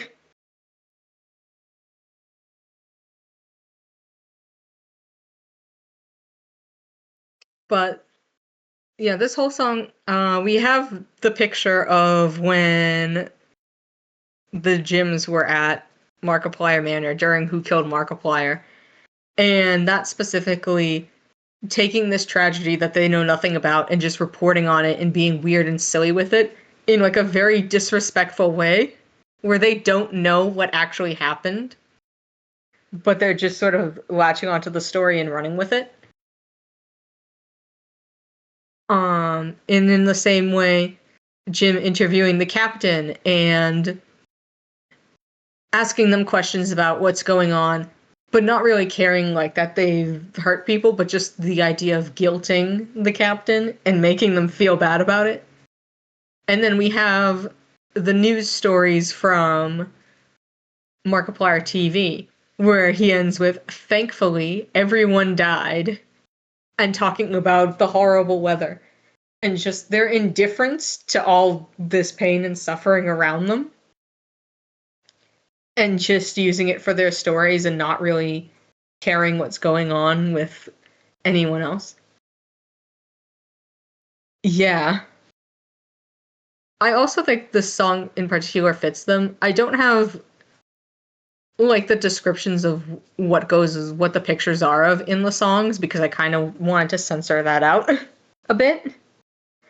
But it's very bizarre.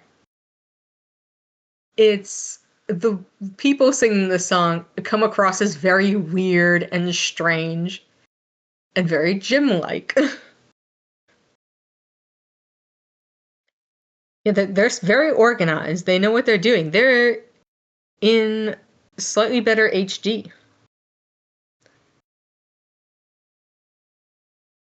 Yeah. With the name like Immaculate Deception, it does have its religious undertones, but it's more so about the using those themes for the purposes of exploitation. It's a very interesting song that I have taken completely and egregiously out of context, as I often like to do.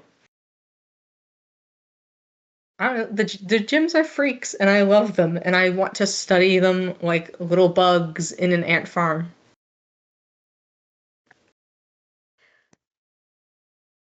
Dr. Eplier, my love. If you can't read this, that's kind of the point.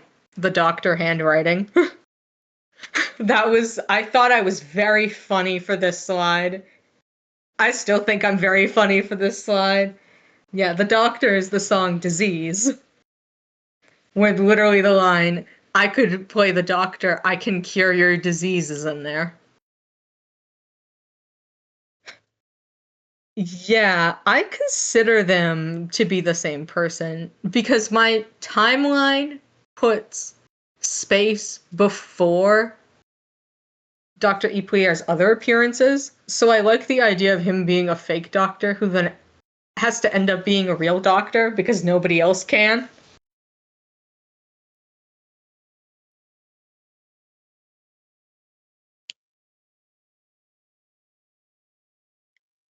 Yeah, he can do it. Pretty man can do it. But yeah, the lyrics I chose here, aside from the obvious joke of him being a doctor, as we all should be more interested in glasses. Glasses are cool no matter what Mark says.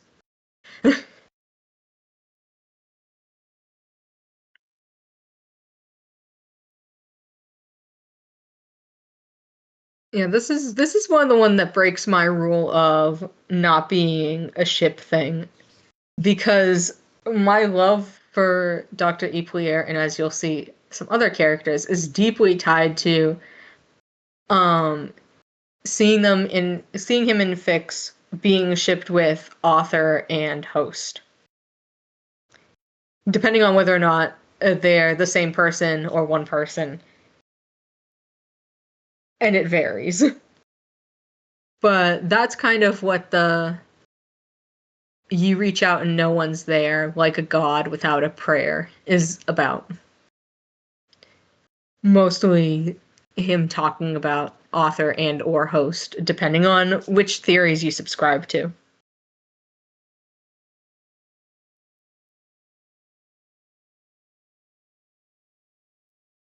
Because I like him, but I the hymns my love for him is so deeply embroiled in personal interpretations of this character. Yeah, he's pretty, and isn't that enough?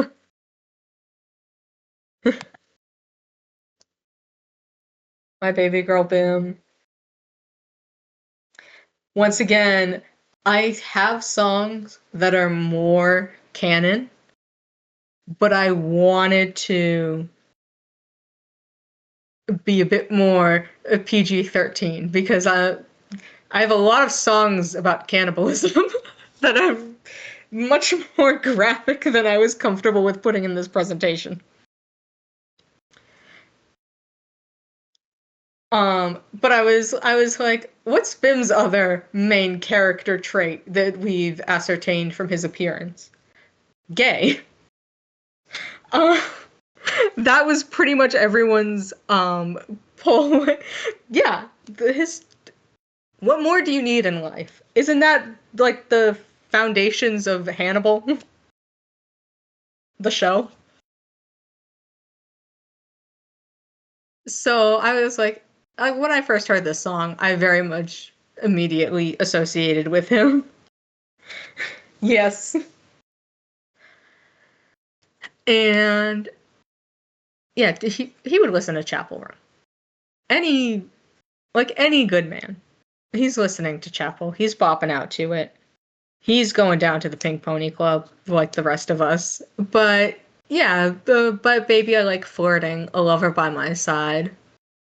Um that's what he does for half of his appearance is just flirting with and being biased towards one contestant and hating everyone else. And then yeah, the I kind of want to kiss your boyfriend if you don't mind fits into that. But the I kind of want to kiss your girlfriend, I personally do headcanon him as bi. I know most people don't, but I that's my personal headcanon. Yeah. You can't spell BIM without bi.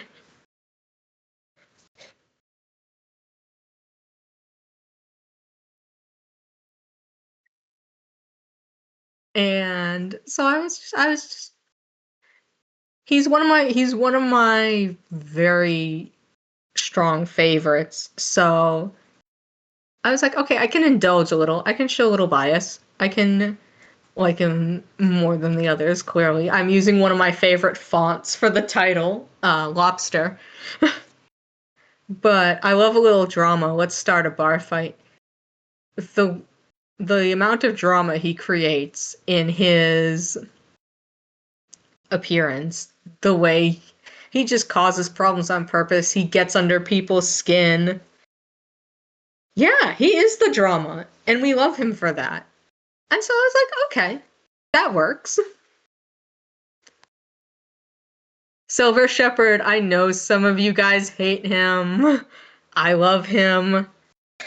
I don't like the song that I chose for him, but I literally couldn't think of anything else because he's so specific. But they're very Mickey Mouse gloves. And I think that's the problem.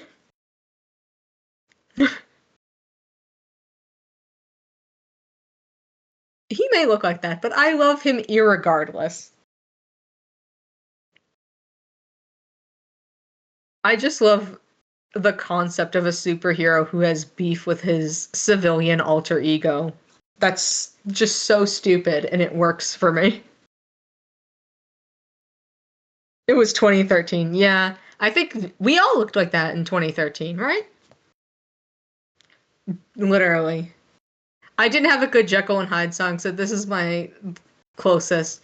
I realized the amount of alliteration in this title. Oh my god. I it didn't even click for me because I love Sky Sweetnam as an artist. She's Canadian. uh and I don't even really like this particular song. Yeah.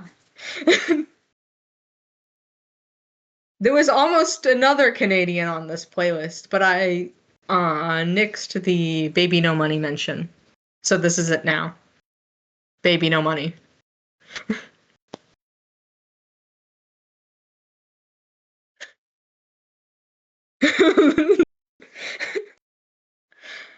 He's a cryptocurrency. But he gave up on it because he had the Taylor Swift engagement pics with Young Gravy, I believe. It's fine now.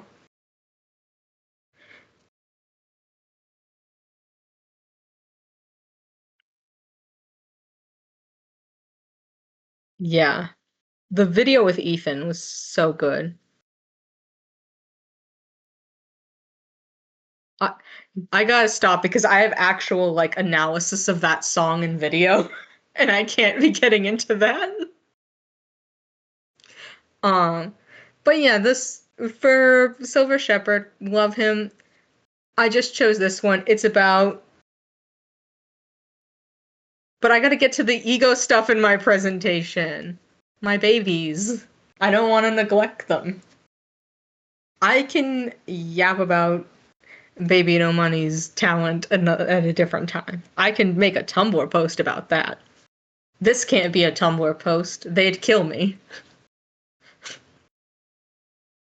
But yeah, this song is just a really weird one about I think she's talking about like her stage persona versus herself. And so I thought the idea of that animosity between the normal side of yourself and the performative side of yourself worked well. Here, I'm just gonna post this raw with no explanation on my Tumblr. Another one where I fought so hard to find something, anything. Please, I love him. I want something for him, and I just couldn't. And so I went with, yeah, there's no lyrics taken from this, there's no nothing. It's just an Ed collage, which isn't that good now that I'm looking at it, but it's cute. I have very skillfully cropped out the babies.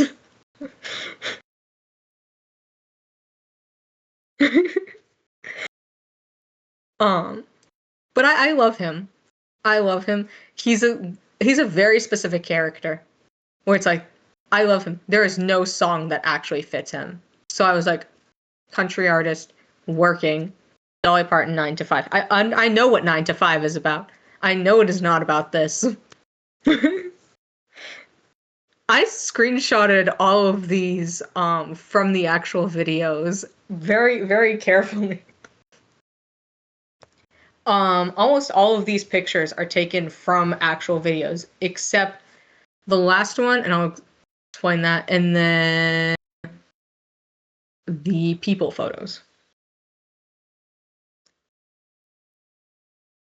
I mean, Dolly was very clear. It's about women being exploited in the workforce and how they're underpaid and work twice as hard. But Edgar could be a woman in the workforce if he really wanted to. Once again, this made me realize I consistently forget what he looks like, and I just know him by his vibes. But I do love him, and I do wish there was more appreciation for him. No! I want to believe in a world where he respects women. What else do I have outside of that, honestly? Yeah, this is not Mark. This is some other guy they brought in and said was Mark.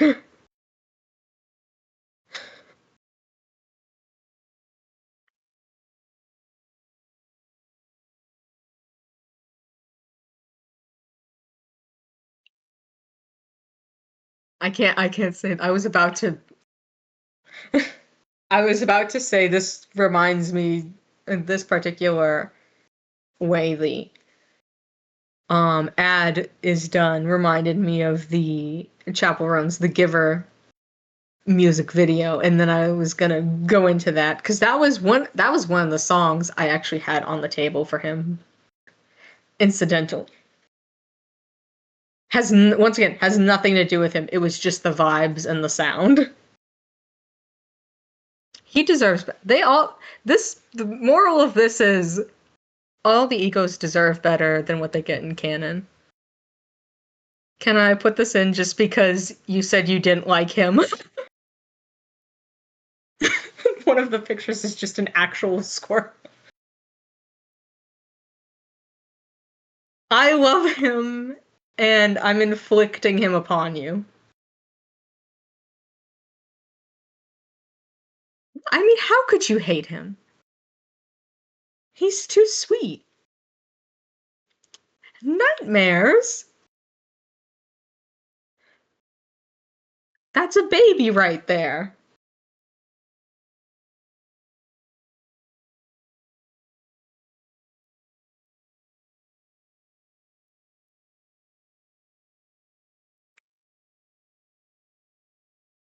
I see we have some haters of my beautiful baby boy. Some slander. When I said I hope this is contentious, this is what I meant.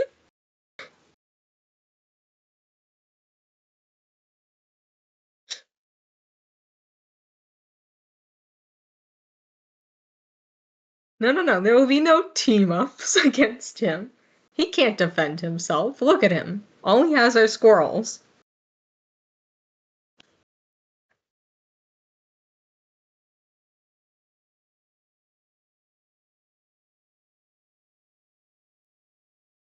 Yes, I like to cast my wide net. I like to.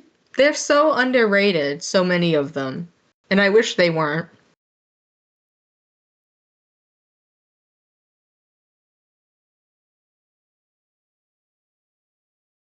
Yeah, don't worry. Derek's not in here because he's not cool enough to get music. He's the absence of it.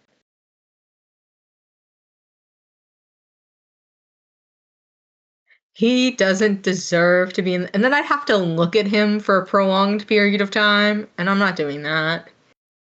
I'd have to think about him. I actually do have.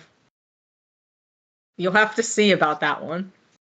I do have thoughts about Derek, but I don't like to ruminate on them because then I have to think about him as a person.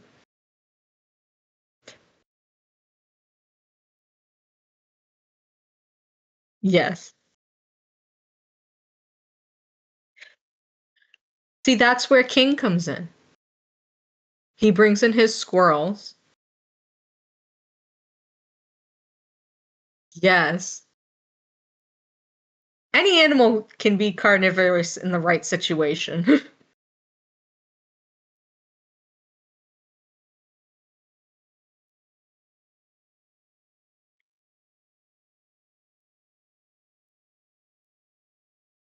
You can share. Eric can be shared. That just means he gets more love all around.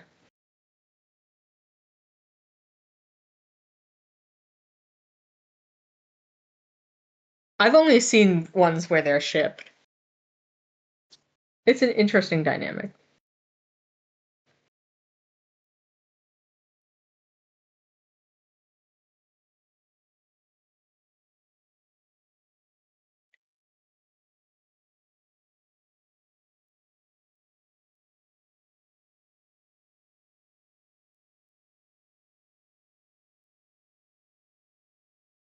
He's not creepy. I chose a Disney song for him because he's like a Disney princess.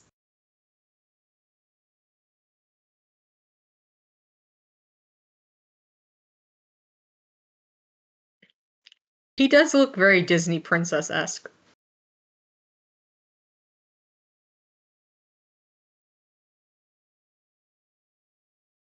More for us.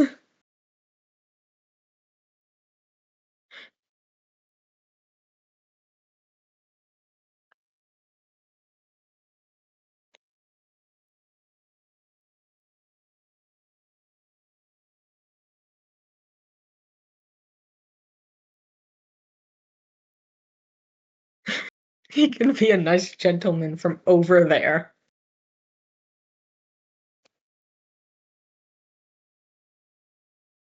I don't know where this font came from, but it is. I'm just appreciating my font choices.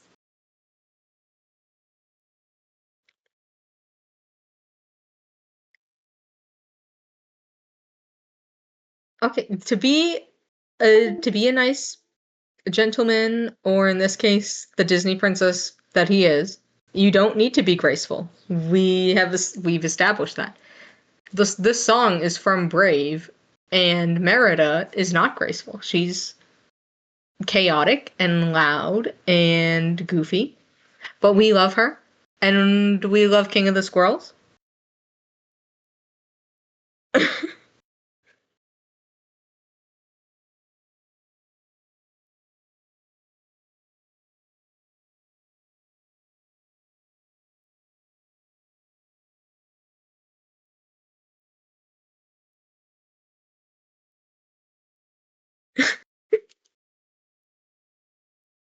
There's one agreement to that.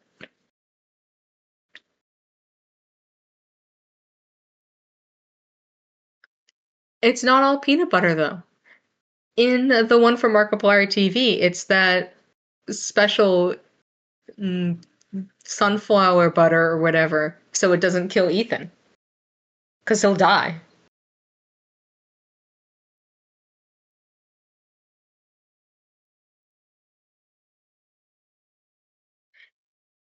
It doesn't look that sticky. It seems drippier than normal peanut butter, which is concerning on its own, but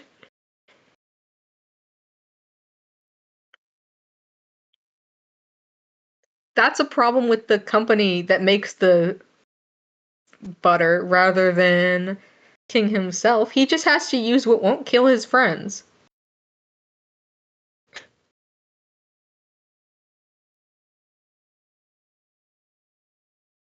Cadmium, I'm trying to defend him here and you're not helping with that.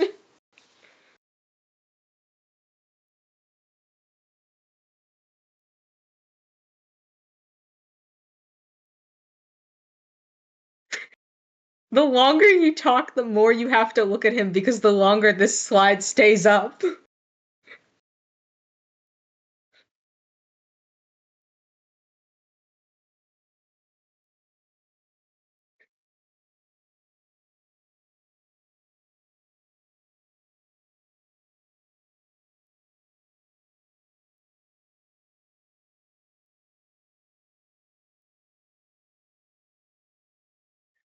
He's saying hi. The squirrel is very cute. That's from the Wikipedia page. I Googled the American gray squirrel and just slapped it up there.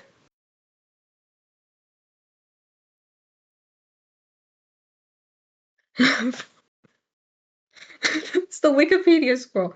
Because I wanted to make sure it had an easy way to source back to. So it's just if you Wikipedia a gray squirrel, an eastern gray squirrel, that's that thing. Very polite. Google.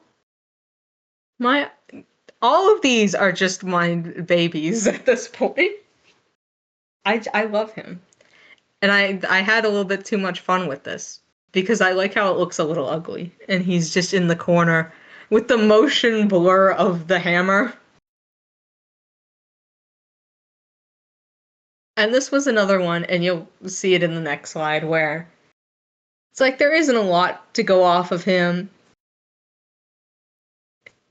The Victorious songs outside the show, they are such bangers. They are so good. Like this is not a kids show song. This is just a normal song that they put in a kids show.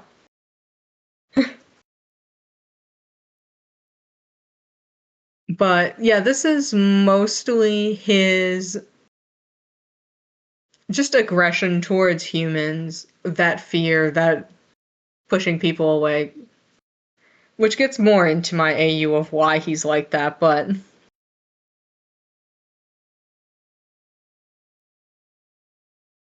yeah, the you can't control me, literally being no matter what you tell him to do, he refuses to do it and does it purposefully wrong. But the I'm dangerous, I'm warning you. The I'm warning you feels more like pushing other people away because he doesn't trust himself and scaring people off. And then we get into the bridge of this song with the longer that you stay, the ice is melting and the pain feels okay. And that's more how I interpret his relationship with Bing. Where at first they're very confrontational and then slowly realizes that, like, Bing is someone in the same boat as him, as an android, and the only one who can understand this, and thus they have to be close to each other. Yeah, you're not afraid of me, and I can't convince you, and I don't have to. I think you know me. I want that for them. I'm trying to write that for them. It's hard. It's fine with the angst, but then you have to write the happy stuff, and that's where it gets scary. As you can see, I struggle with that.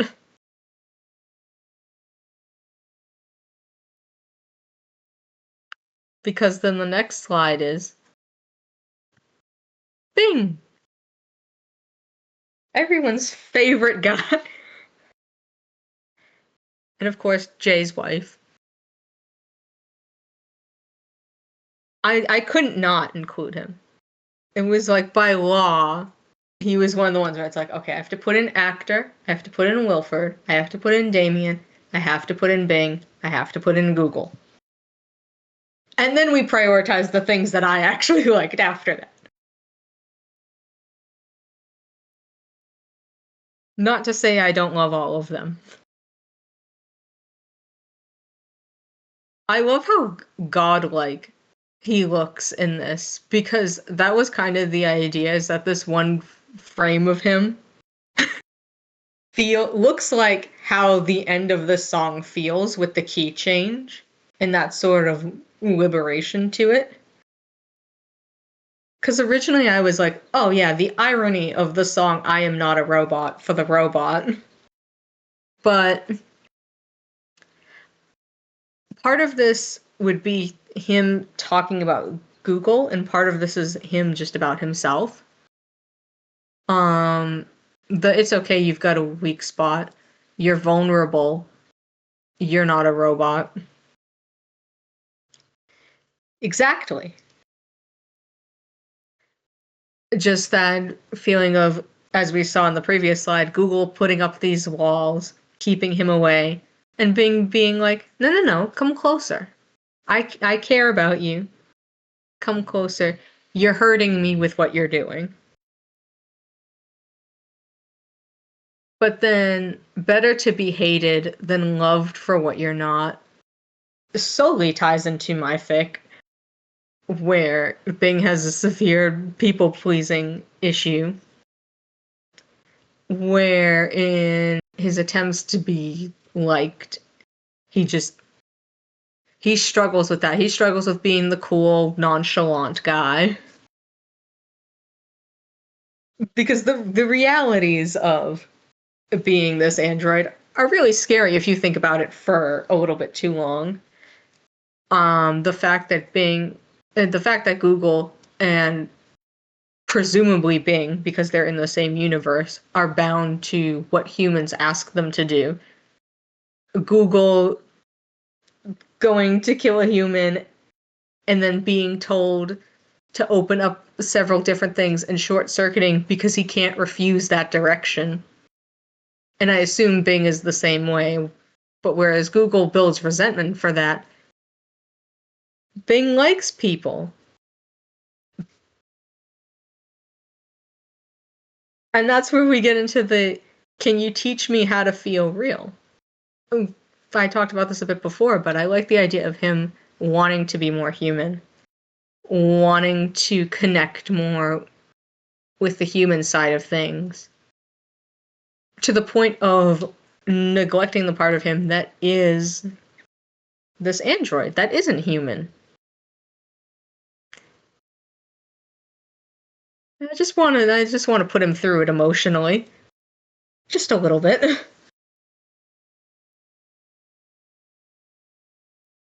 Exactly. Human. Human? Yeah.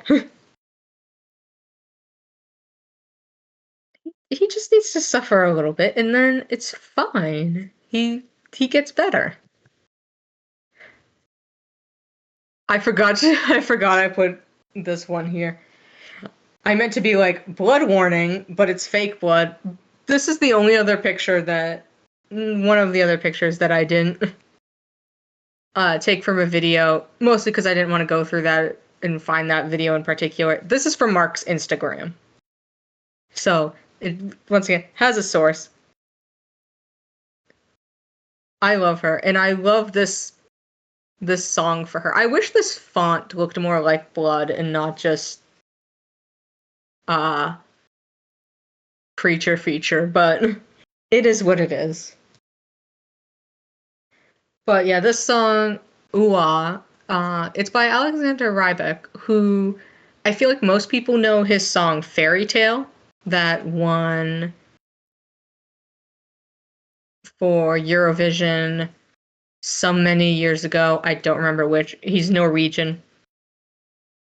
And I feel like that's the song most people know him for outside of things. But this song and the video that goes with it is about this guy who's kind of a stalker, stalking their love interest and just being really pushy and demanding and um not really letting up on it and not respecting any of their boundaries, but everyone else around the object of their affection is also just like, oh, but he's so sweet. And so yeah, I figured literally her whole thing is that she's a yandere. She's attached to one person and doesn't let them go. So yeah, the let's start by being friends and let this friendship never end. Almost sweet, but a little ominous. Don't say maybe, just be my lady. No need to hesitate, 'cause you'll be fine. Very much like it's all good. Just be with me. It's fine. Don't worry about it. Tell me what I want to hear. You know I'm no good for you. It's all very almost sweet, but very little ominous, little scary. Uh, and then this reliance of making this other person your everything to the point where, yeah, women's rights and wrongs. Yeah, don't go away. You're what's left of me. I once believed you would save my soul, but if you saw me now crying secretly, would you hold my hand and never let it go? I would hold her hand. I don't care about the consequences. Even as a friend. She's nice. She's scary. I'm gonna be real. I would be a little scared to see what happened if I didn't hold her hand. But yeah, I had to. I love her so much. I had to include her in this song. Once again, favorite character, favorite song. This was a biased presentation from the beginning. Eric, we were if any of you were worried he wouldn't be here, I had to put him here. I actually had a different song for him for a while, but I wanted a song that was just about him and not necessarily tying into his dad. Yes, we're all biased. We all have our favorites. Eric is here because I love him so much. And he does help with the structure because there is a bit of a structure here. Derek is excluded from that structure because I hate him. But yeah, this is a song from Steven Universe. And I never watched Steven Universe. I don't know the context of this song. But I could literally put the whole thing here because it's so short. And I just like the idea of I know it from my days back when I was on YouTube and watching all the like young bisexual women who would play ukulele. That was a specific genre of YouTube that I was very invested in, and this song was a big part of that. And just the idea of Eric being trapped in this life, going to school for things he didn't want to go to school for, having to film commercials he doesn't want to, being stuck with his dad, who is just absolutely awful. Um, Looking for love, looking for friendship, looking for any sort of companionship, and not being able to do any of it. He just wants to live on a farm. And he can't. And every time he tries to reach out for connection with literally anyone, it goes wrong. And just that feeling of sadness, that feeling of helplessness, of no matter what you try to do to leave your situation, there's nothing for you outside of it. Everyone in his family is dead except his dad, who hates him. And anytime he reaches out to literally anything alive, they die. He want he wants an escape from this isolation.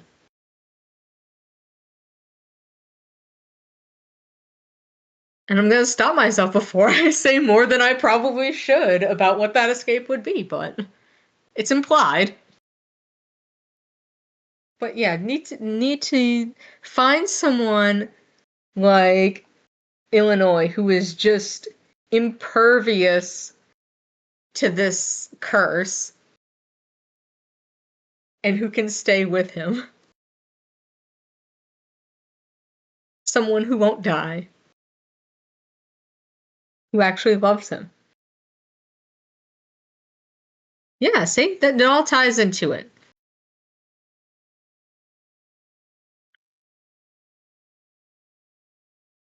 Collectively, everyone in this server, we should all get together and take Eric in. We can't all die to the curse, right?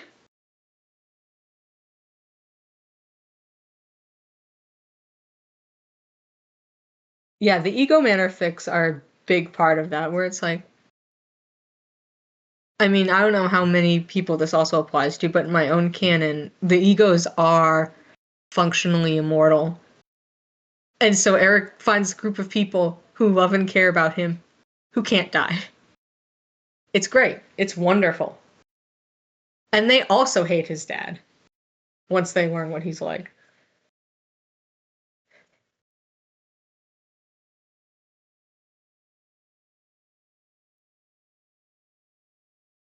He's like a little baby bird that fell out of the nest.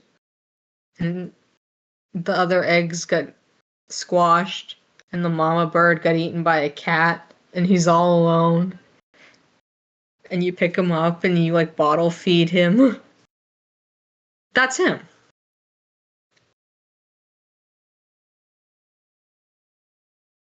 Yeah. Honestly, that that brings in some wild implications with that sentence.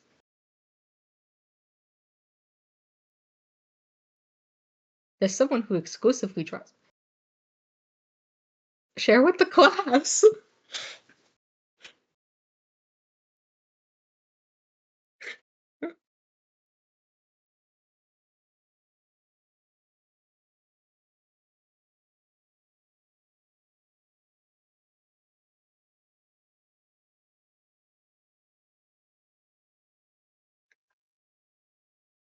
Oh, I am gonna have to go on a quest after this.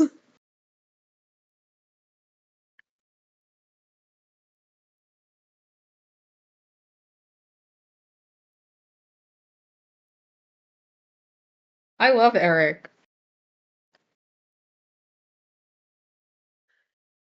Once again, wish he got more screen time. Wish Mark didn't hate him and want him to suffer.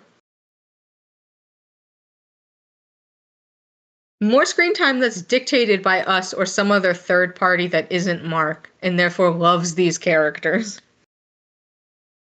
and doesn't want him to suffer. Mark just likes to see us cry, I swear.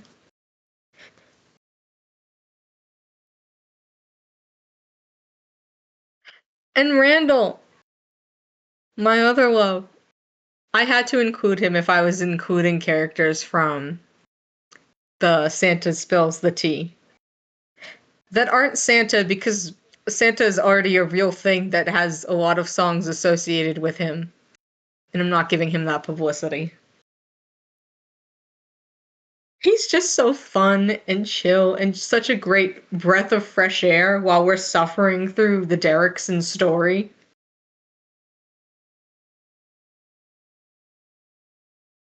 He does drink our tears. Yeah, so I went with Rockefeller Street, which another Eurovision song, I think. I think the singer is Estonian. I could be completely wrong. I do not trust myself with this knowledge. I used to know these things. Um, but yeah, it's a song about New York. And we don't get a lot from Randall, but it's clear he loves the city. He's a part of the city. He enjoys himself. I got the great picture of him walking down the street. The very real, not green screened in at all street. And it's just such a fun song. Like, this is a song that back in the day I knew because people really liked the Nightcore version of it, which is more fast paced and dancey. And that's his vibes. It's Manhattan's magical time. In the middle of the street life, always celebrate our good times. Life is marching on. Do you feel that? That's him. He's just happy and fun and silly. And we needed that in because God, the Derricksons were not giving us happy and fun and silly.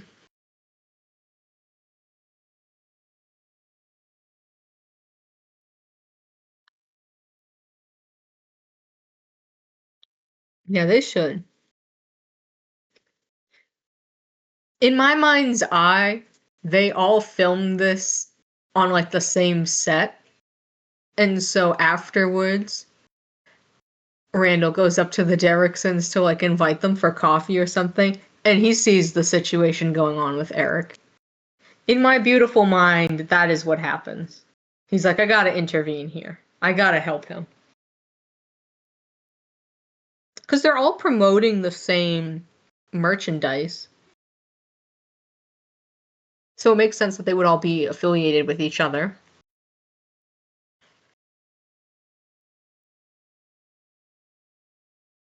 And in that same vein, Dr. Ipuyer would probably help with that. He can be nice once in a while.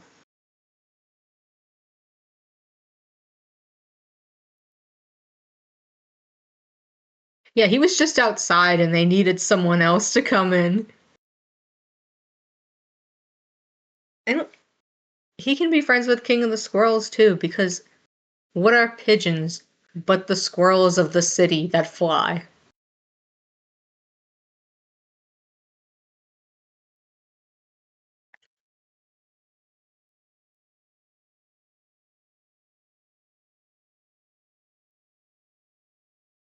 There are fics for everything. And if there's not a fic for your thing, you can write it.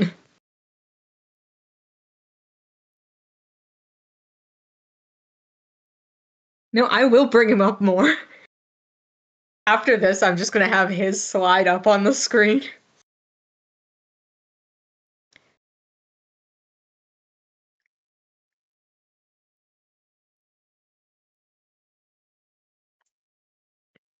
Nothing even happens. They just have to sit there in like a waiting room. I know, we have a whole channel dedicated to fic recommendations.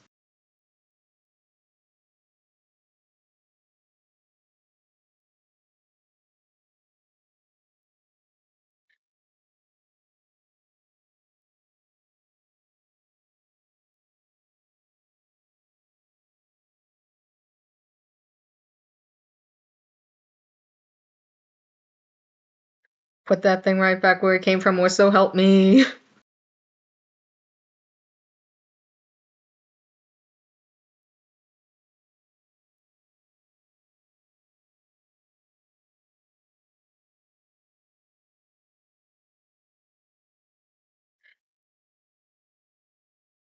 Mean to him.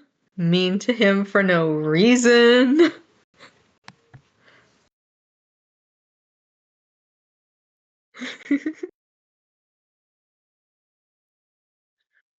I had to. I had to. I literally love Author so much. It's not even funny. And I had a few options with him and next slide is host if that wasn't obvious. But this song is once again from 35 millimeter, a musical exhibition. So this is the photo on the bottom here. This is the photo that's associated with it, that song. And it's a long song. This is the only relevant quote that establishes that this is someone telling a story. But it's the story of this couple who fall in love, and they sort of save each other from their vices and improve each other. They get married, and then shortly after, one of them dies. Tragically, horribly. And just that feeling of cutting a piece of yourself out and giving it to the other person. Emotionally, metaphorically. And just the sadness that comes with that when you lose that person and that part of you dies. And so I don't know exactly why I think this fits the vibes of the author. I know a lot of it has to do with specifically my own interpretation of him. Also, yes, Alex Brightman is the main singer of this song. In that musical, he's a big part of it. The cast is only, I think, like 5 people in the original recording, and he's a big part of it. And so he was Beetlejuice in the original Broadway production of the Beetlejuice musical. And he's also he plays the demon dog in Dead End Paranormal Park, which I know is a very popular show. And he's people know him for things that aren't this musical. People know him for things that are actually popular. It's a good show. It's on Netflix. It's one of the ones that had 2 seasons and then got canceled. But there is a graphic novel. We love guys who are in a bunch of stuff. But yeah, this song I just feel is very author. I could not explain it. It's a beautiful song. Very sad, very emotional.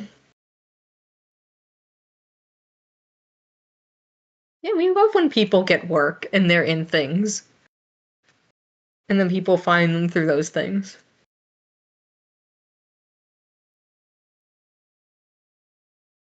I just love author.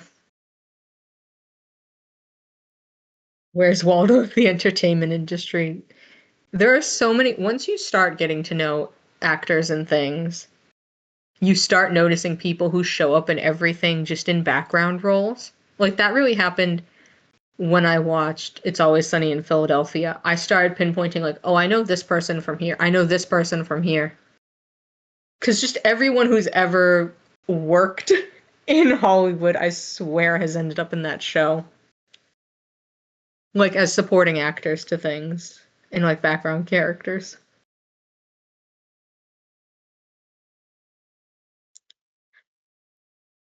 I'm not familiar enough with it, but from what I understand, yeah. I mean, that's been going on for so long, too.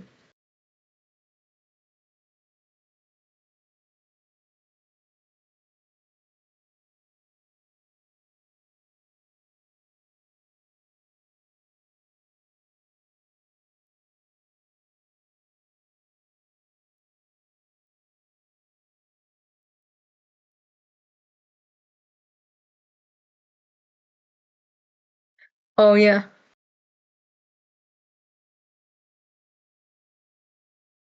Good night. Get some rest. Yeah, these are not good at all for the time zone.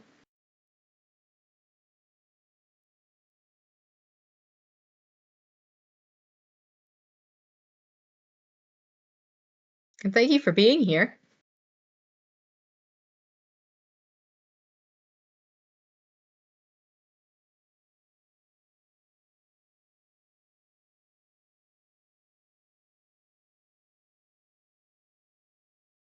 Bye.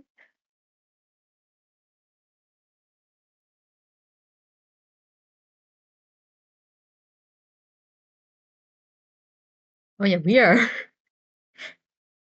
we are almost done, if that helps. But yeah, my next slide is host, who I also love. And these are different fonts. The first one was Courier New Prime, and this is just Courier New. I think that's how it's pronounced. However it's pronounced, they're like the same font, but one is slightly different. It depends on what I'm writing. Most of the time, I like them as two separate people that everyone thinks are the same person. Um, yeah, in my current canon, Dr. Ipuyer and my son are the only people who know that author exists at all, and that he's not just host.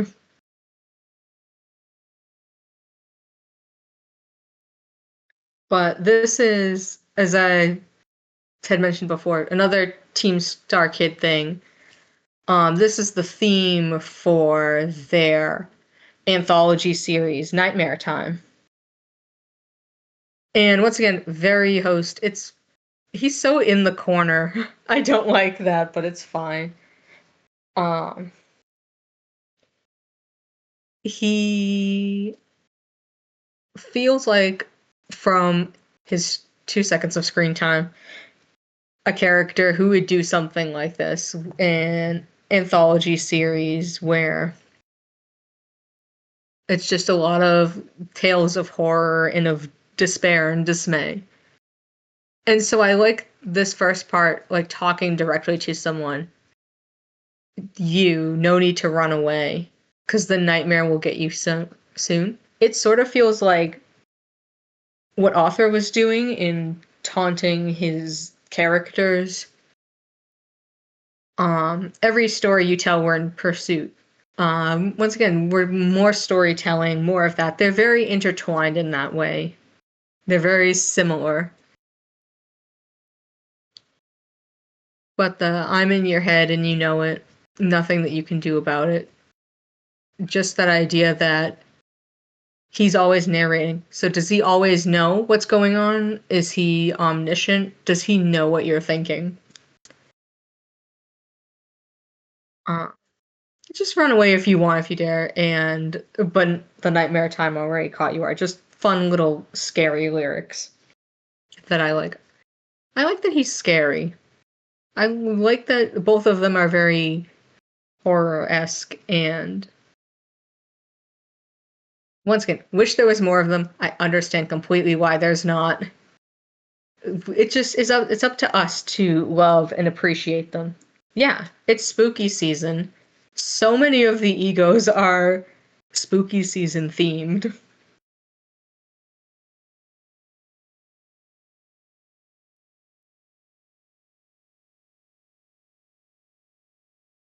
Yeah, his little appearance in Markiplier TV, I was like, thank you, food. That's it. But it's fine. Because my interpretations of these two characters are so vastly different from anything Mark could have ever thought of in his life. I don't trust him with them. They're mine now. They don't belong to him. We have custody. We got them in the divorce.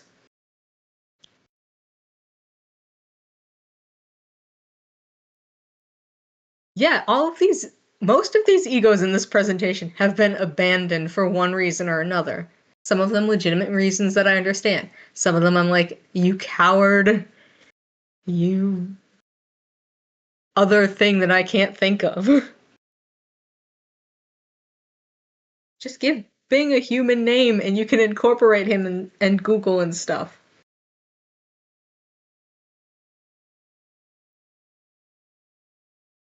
Yeah, I didn't include any of the random encounters characters solely because they are already in a musical.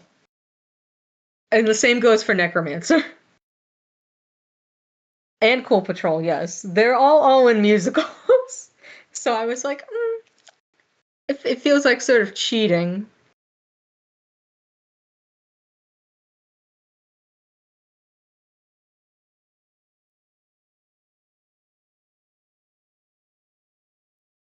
I haven't seen Werewolves yet, and I need to.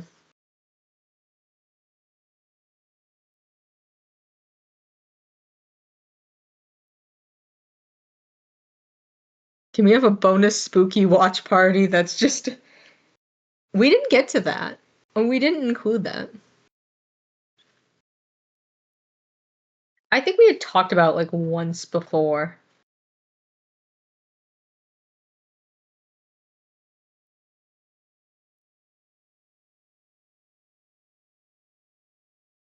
Yeah, we didn't do werewolves and we didn't look at God of Night because his source material is so long.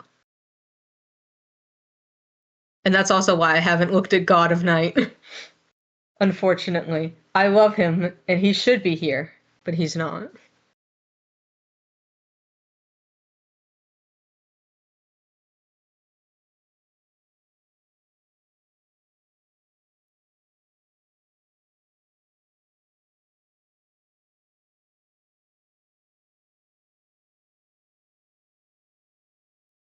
That should be our New Year's Eve party where we're all staying up anyway.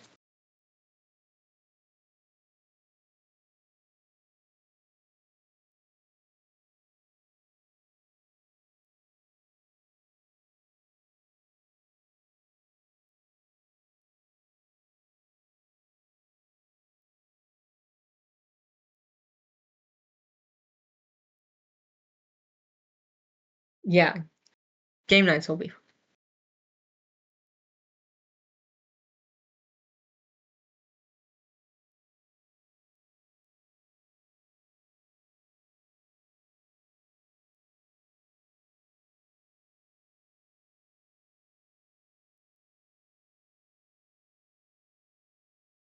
I love being the default.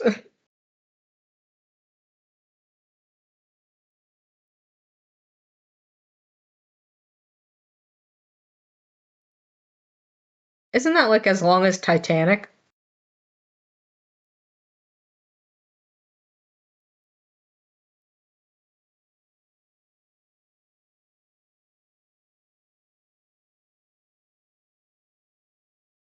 Sometimes it feels like 10, so I don't know.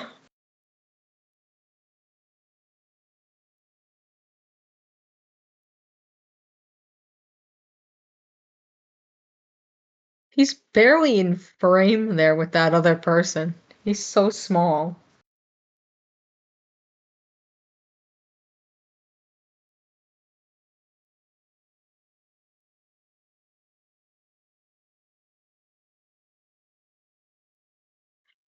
Oh, now I have to watch it. Now it's law. I must watch it. I must see him.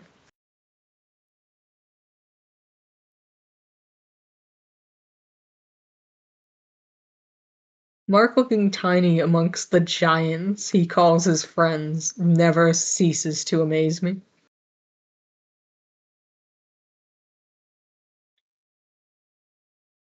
Smallest man who ever lived and all that.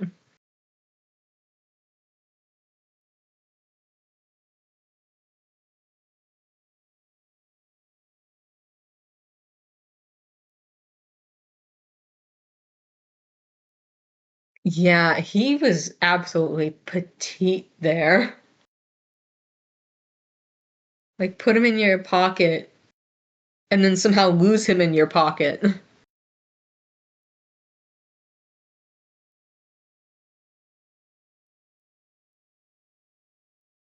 This is the last one.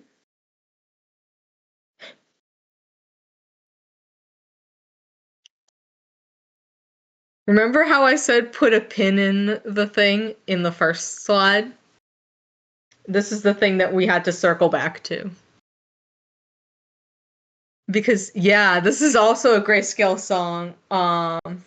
Also off that same album. The song is called Slept. I had to. It was just begging for it. I'm sorry. They're the album that this is specifically from, the cover is so vibrant and beautiful too.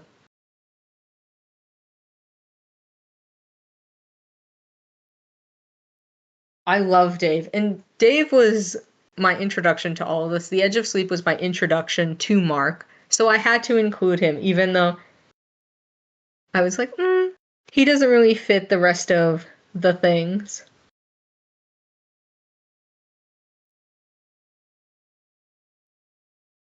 I knew of Mark beforehand. Yeah, The Edge of Sleep was the first time I saw him, heard his voice, experienced him.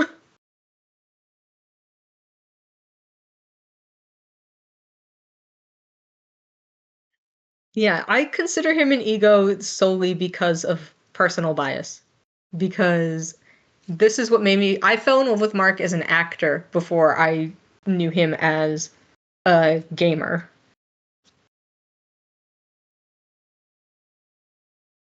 Yeah, I saw the show because somebody, one of my mutuals, was talking about it on Tumblr. And I was like, oh, I need like a scary show for October. And this will help small creators. Yeah, I'll do it. I'll watch it. I didn't think I was going to enjoy it as much as I did. And now I'm here doing a presentation that ends with him.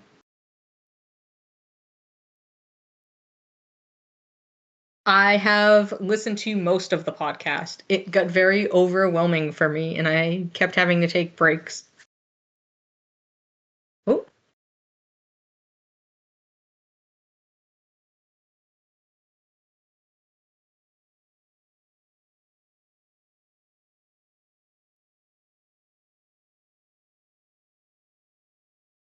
yeah. I'm sure it is. I just have bias.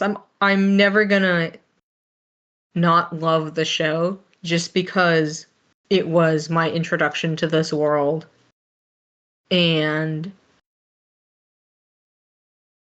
it helped me so much and it just holds such a special place in my heart. Like that's why this is a song off my favorite album that I've put for him. Um and this actually ties back into what I put for my own Sona, despite them having like barely interactions in my canon.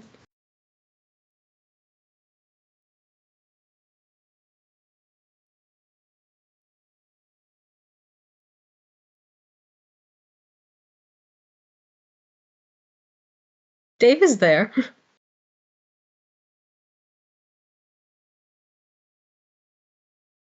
He shows up much, much later. I don't think I could do a timeline because it's literally too long. And I also don't know where I would place things. Because some things I don't know when they happen exactly.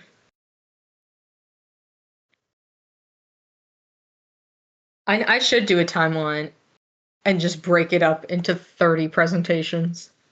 Because mine's weird, and I know that. Because I include so many characters that aren't considered egos. And I have a whole mechanic of how the universe works that's based on a show that none of you guys have watched. So,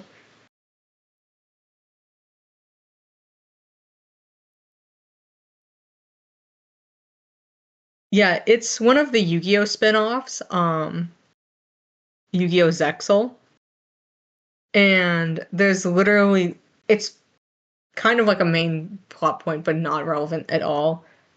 There's this thing that allows a person to control like time and space, and it looks and acts like the Warp Core, but also kind of reminds me of the house entity. And so I've taken that mechanic and just yoinked it out of there and put it into my own canon because it works. It's also funny because Abe's actor is in that show briefly.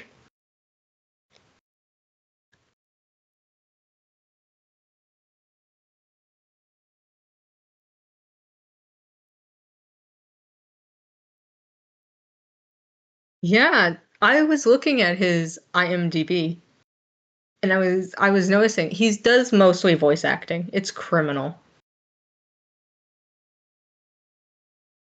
Like put his face on the TV more so I can look at it.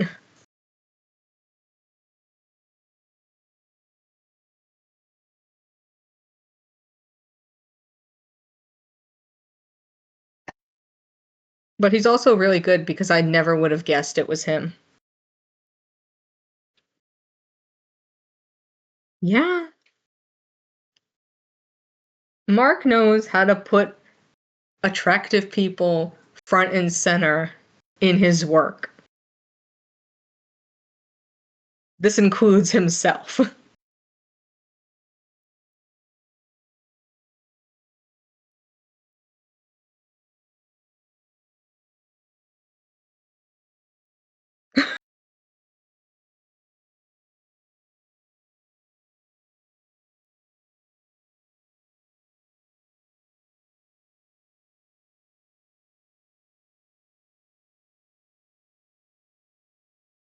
What short film?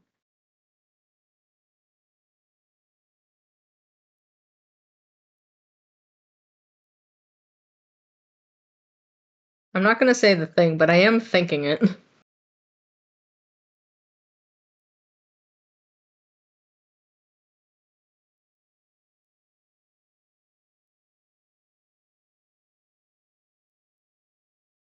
Crazy. I was crazy once. They put me in a room with rats. However that thing goes.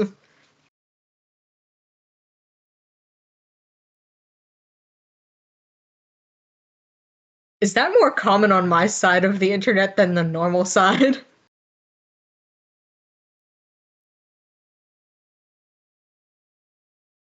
It's not obscure.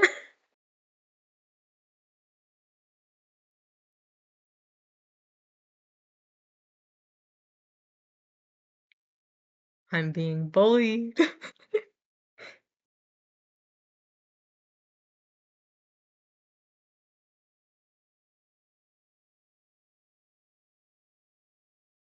Oh.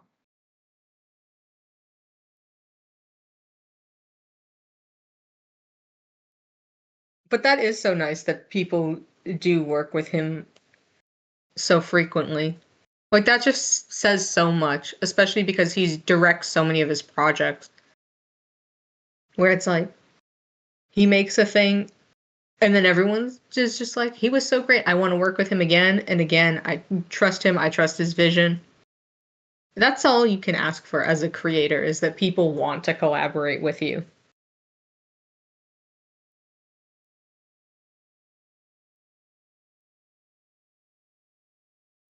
I mean, yeah, the fact that I was Edge of Sleep filmed before Space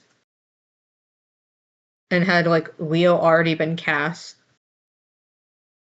before or after. Oh,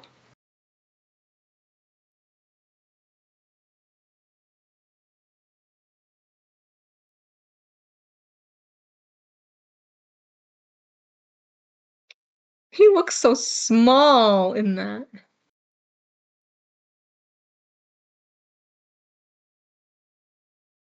He's small and cute. These are important traits. But yeah, that's so cool that Mark met Leo through working on the Edge of Sleep and then was like, hey, I'm doing a project and you're cool. Would you want to come along?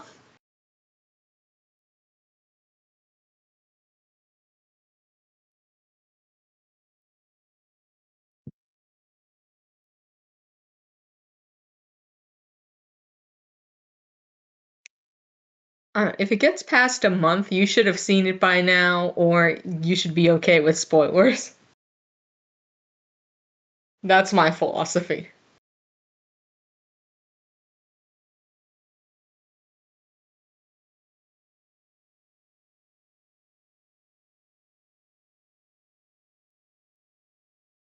That video is so cute. When they take a bite of his hash browns when he goes to the bathroom.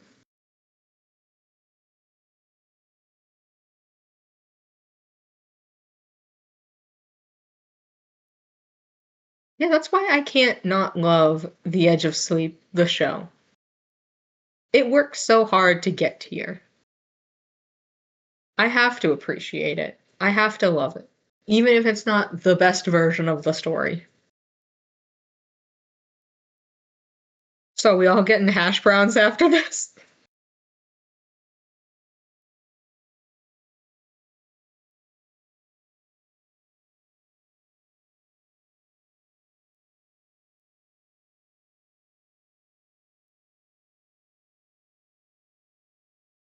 Ooh. See, now we're talking about delectable things. Oh no. I immediately looked up, made eye contact with the picture, and was like, speaking of delectable things.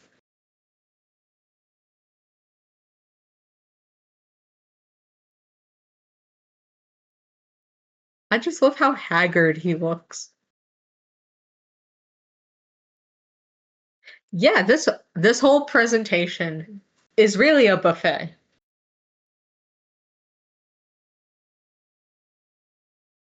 The power of speech.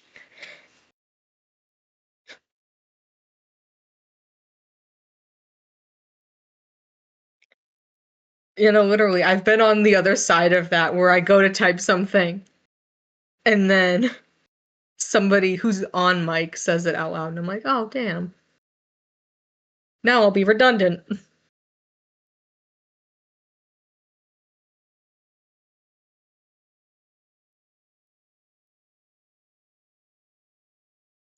Yeah.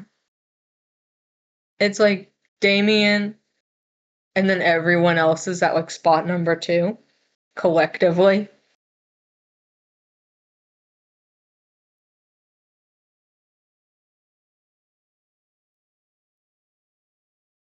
You put Damien number 1 too.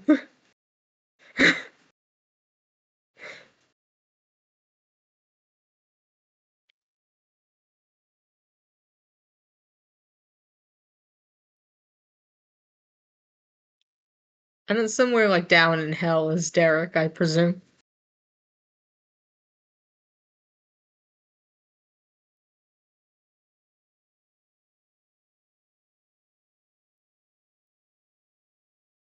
Vaporized.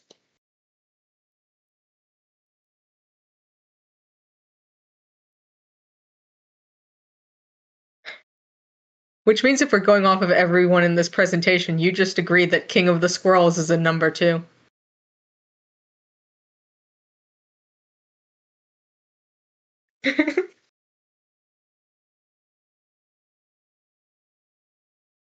You said it. I didn't. You know in your heart of hearts what is true.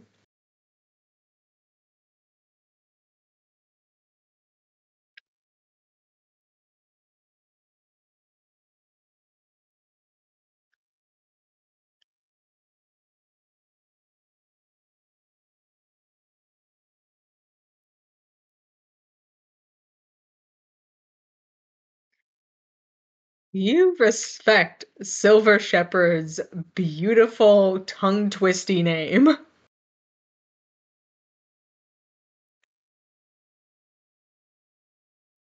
I had a lisp as a kid. It's a nightmare to say his name, remember his name.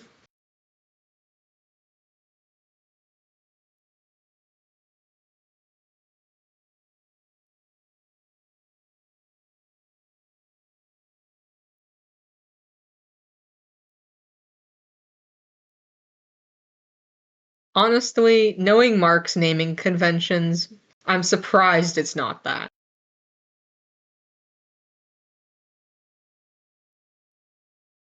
Isn't there someone called Sarah Silverman?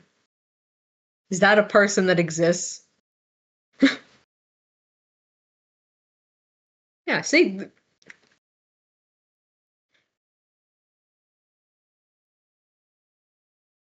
I feel like I've heard the name, could not for the life of me tell you who that is.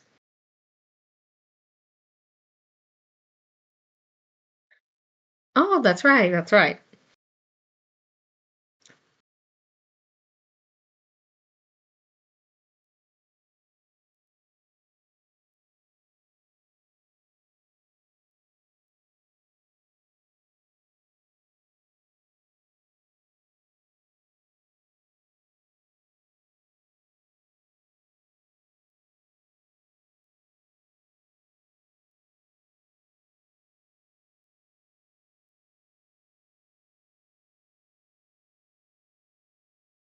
Another show I need to actually watch because I know it's good and I want to watch it.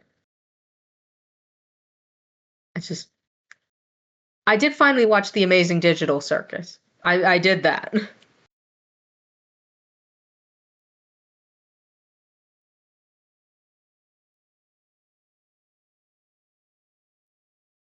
Yeah, we have a character, Derek Derrickson and Eric Derrickson.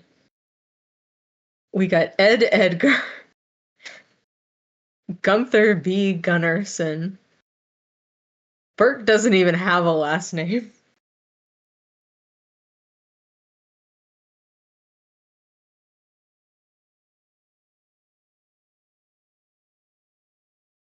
I don't know what kind of name Bim Trimmer is. Reactor. He's just Bert. I think I asked this a while back because I was trying to make sure I got his whole name, and I was like, he must have a full name. They just they hate my boy. Anywhere else he'd be something that rhymes with Bert.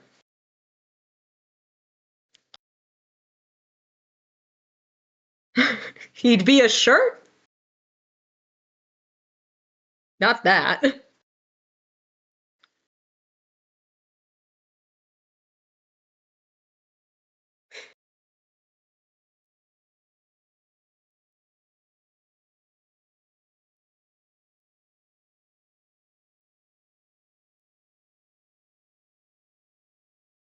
They're not positive words.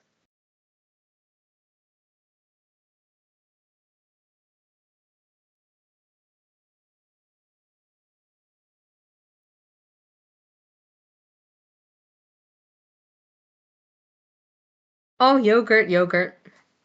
He'd eat yogurt. That's what he'd do. You can't have yogurt in space.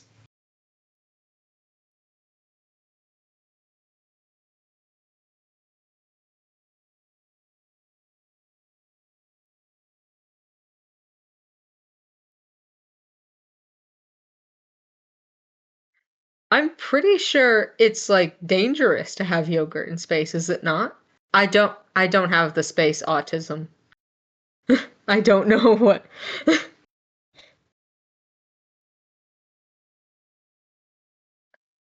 Enchi would bring yogurt into space, but I don't think he should.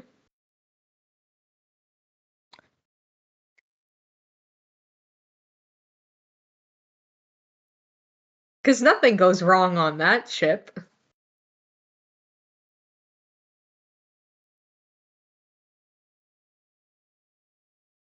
Oh, please, you'll fluster me thinking about him.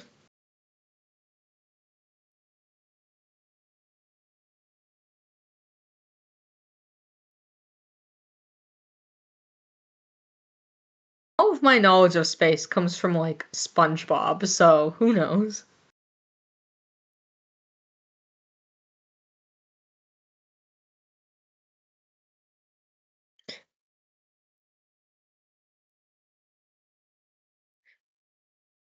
And that is the greatest danger of all, mold and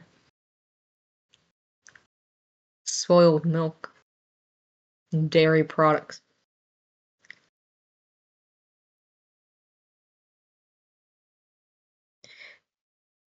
Lactose intolerance in space, probably also not good.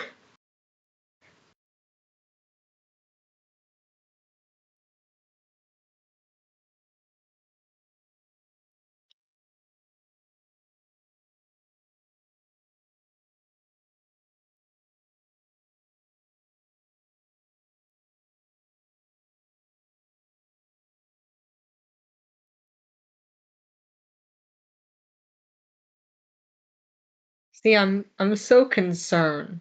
But also, I know people who have eaten moldy bread before, and they've been pretty fine, and it's probably been more moldy than what you had. Yeah, see? It's fine. It hides.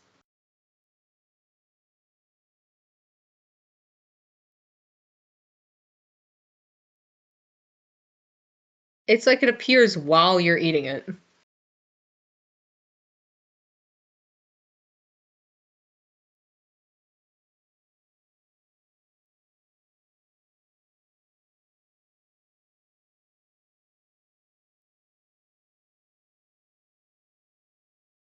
Oh no. That would low-key traumatize me. Spores in you as opposed to spores outside of you, which I feel might be worse given The Last of Us.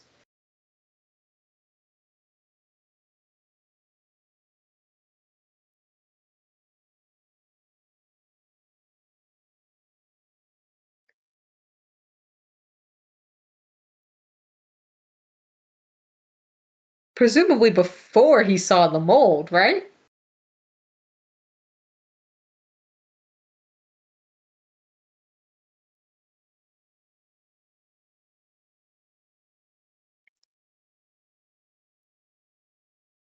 I've seen clips and stuff of it, mostly because the Boston mentioned, but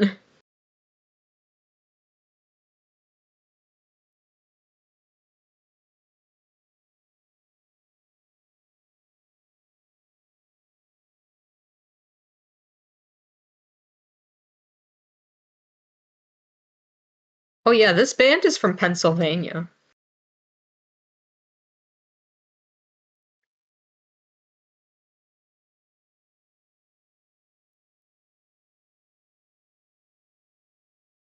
Exactly.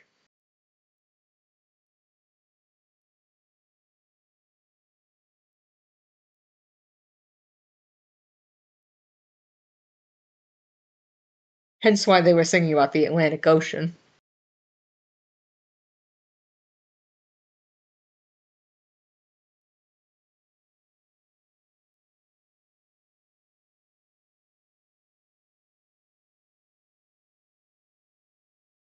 That's not very cash money of him. Not poggers at all.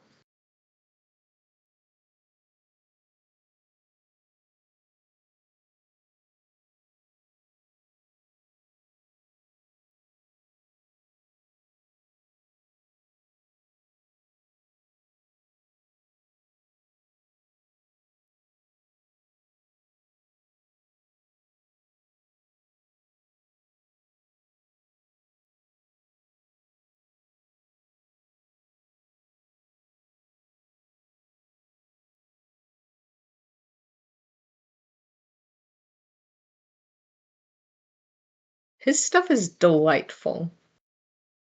I have absolutely adored watching his videos. I think the first one I started with was the tampon tier ranking that he did a little while back.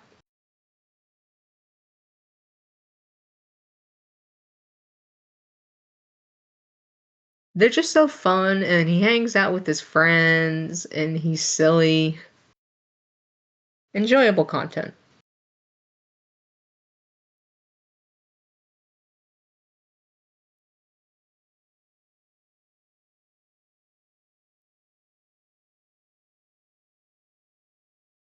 Yeah, he did a video kind of summarizing the fight too, if you wanted to see and learn about it, but didn't want to necessarily watch the whole fight itself. Yeah, Mark was ecstatic from what I saw. Like, even before the match started, he was so proud of him.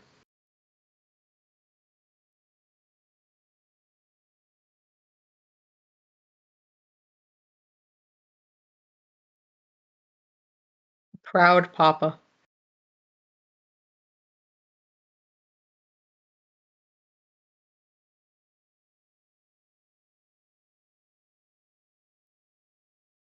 He had enough energy for, like, the whole crowd and then some.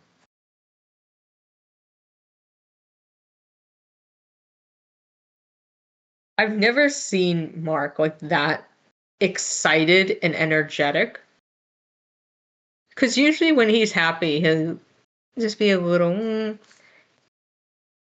or then, like, he'll yell, but he's being silly, like, by himself, like, in his room during his videos. But him out in public being that,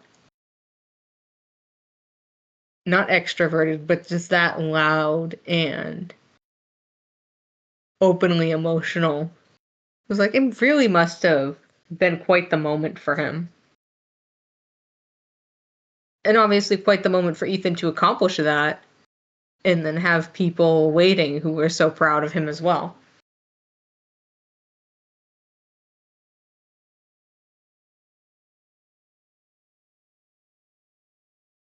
Yes, he was an editor for a little while.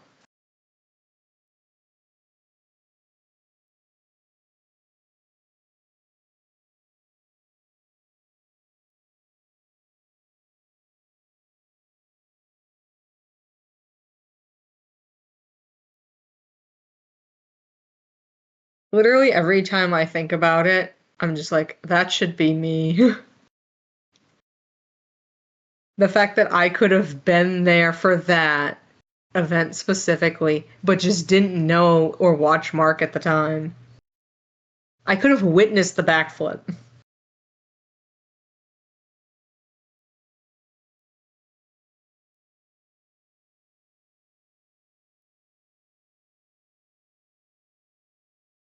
Yeah, Mark was the one who uh, encouraged Ethan to come out to LA.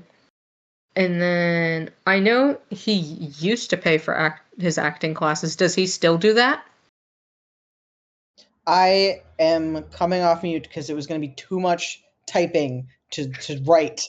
That my understanding is that like after like the backflip thing business, he kind of ended up like following Ethan's channel, like being aware of Ethan's channel and like admiring his like work ethic and dedication, like seeing something in his content. So that's when he was like, yeah, come move to LA. That's when he was assembling like Team Plier, you know, like getting people together with like the goal of um making more content or making different content or whatever. So it's literally like a fucking fan fiction plot. Like he did it because he's the main character. We are all just NPCs in Ethan's story. That is amazing to not only get to meet someone who you look up to, but for them to admire your work ethic so much that they're like, I want you to come be a part of my team because you match my work ethic. Especially knowing Mark's insane Yeah, yeah. And then going all the way to drive. Venus Honest and fucking painting on each other nude. Like, Jesus Christ. Yeah, that's insane to go Crazy. from It's crazy. a fan on the other side of the country just recording stuff in your parents' house to then being such personal close friends with this person that you've seen each other naked more times than any person should. Jay, you can't say that. I wasn't here then, but I was alive then, and it doesn't seem like that should be 8 years ago. Kenna, you shouldn't say that either. We shouldn't I mean, they acknowledge that. did. They did. Try and get two. But we should let that part die with Unis Honest. I mean, Ethan did it again repeatedly. He did it Oh, on then. tour, and then he did for the Christmas video that year after the tour. He had to do it again. Dude, I was supposed to be at a show on Ethan's tour, but then I bought a house and I had to be dealing with that situation, and I did not get to use my ticket that I bought. It's really sad.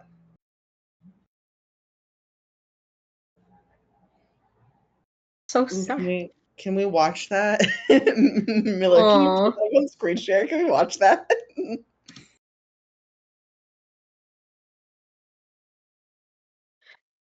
Okay, how do I? If you can. Like, if you can't, that's okay, but I want to look at it. Oh, there's an ending slide. That's so nice. Yeah. Hold on. If I switch to Discord, can you see it? Not right now. We Okay, are no, you currently cannot. we're remaining within the PowerPoint. Okay, we're changing to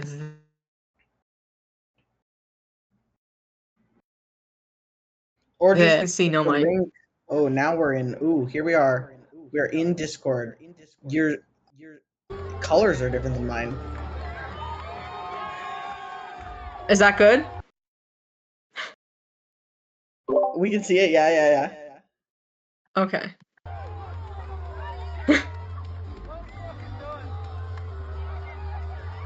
Oh.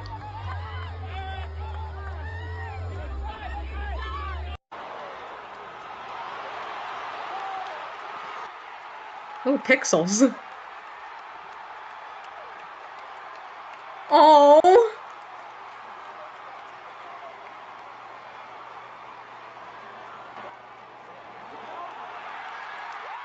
My God.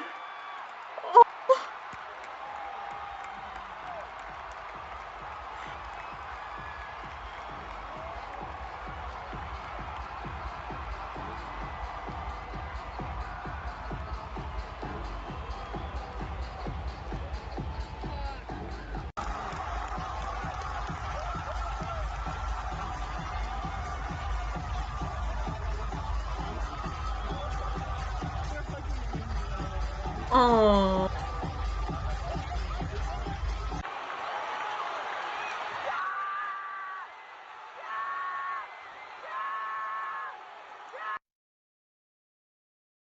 Oh, that's so cute.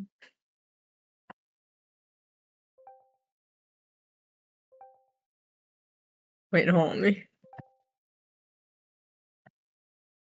Oh God, what did I do? I misclicked there and it just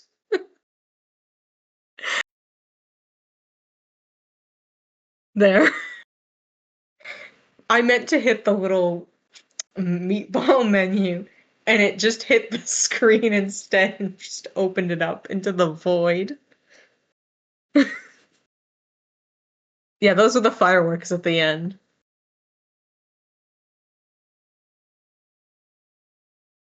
That jump scared me. I thought I broke something.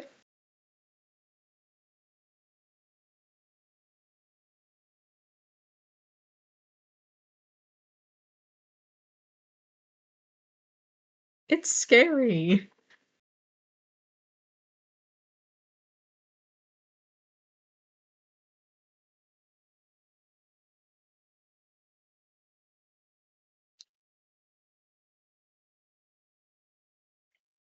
I've been in the process of making it. It's just I had like the original one and then I changed like half the songs. So I have to rework it. I'm wondering if I could just send the presentation because that has the list of all the songs. And then maybe make, because I'm trying to think if any of them have videos or something that might necessarily not. No, I think they're all okay.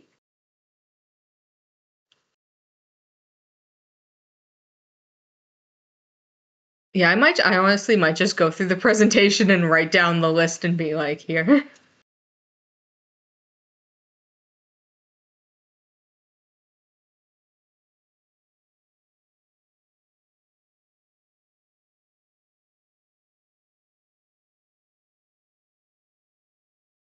It's such a comfort video. Like something about the vibes, and then just Wilford at the end looking directly into the camera and talking.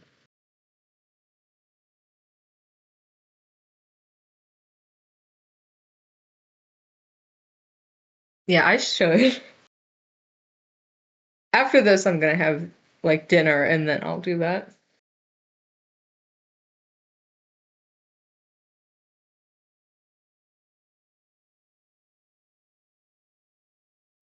Because I had a working list in my notes app, but then when I started just plonking things into the presentation, I completely gave up on that.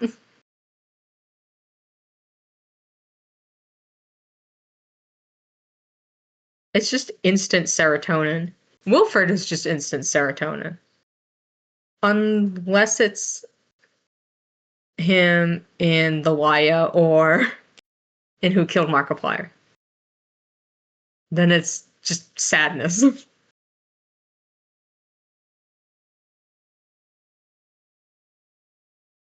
Literally.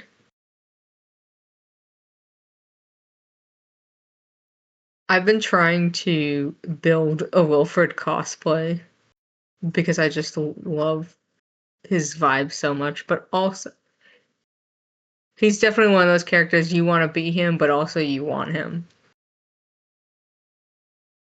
He has the range.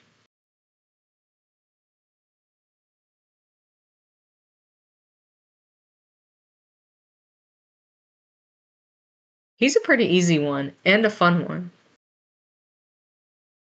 I have a gigantic kitchen knife too that would work great for him.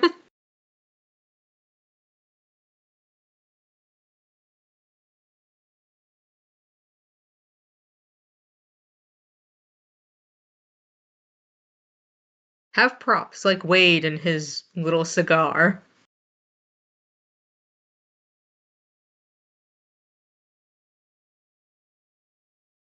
Cadmium, that emoji is so funny to look at.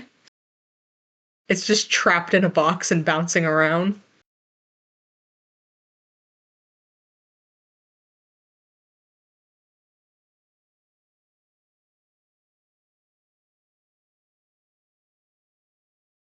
That's so mean. Don't clothes know that they're just supposed to fit and adjust no matter what if they're for a character cosplay? They should just work. Like those shoes I found thrifting, they should have just morphed into the right size because they were perfect for Wilford.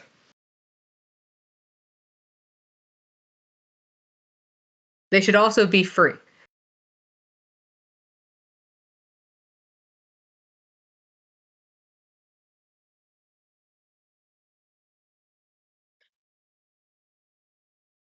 Dan, as in and Phil, is the funniest way I've seen that phrased. Not his last name, just he is attached to Phil, and that is how we shall know him.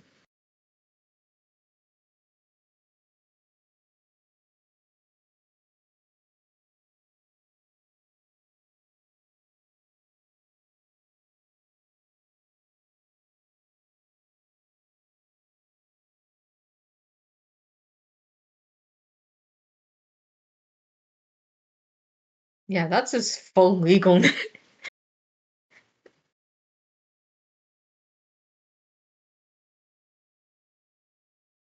I, what is his last name?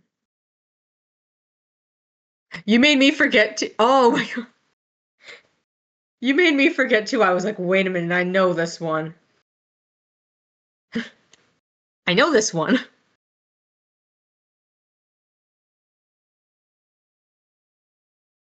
It sounds like a real estate company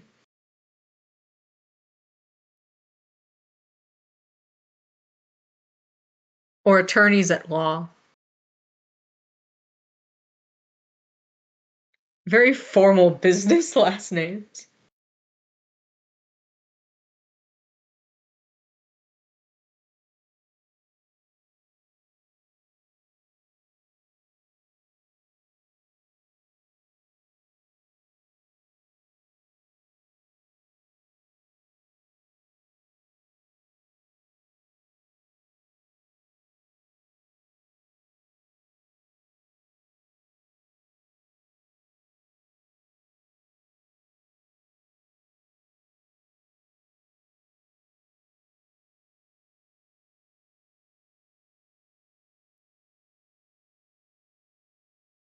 Oh, it took me a moment. Brain was not braining today.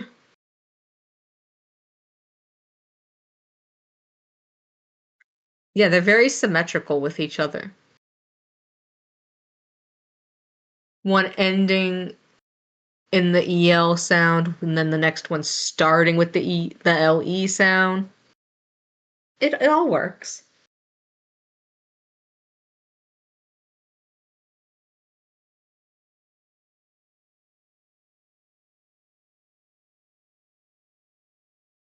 It's funny because I don't watch them, but I know of them through the internet, and I've known of them for years. And it's been so funny to watch. It's been so funny to just see it happening from a distance. Like, better than actually watching them, just learning about what's going on with them every now and then, like, seeing them on Tumblr once in a while.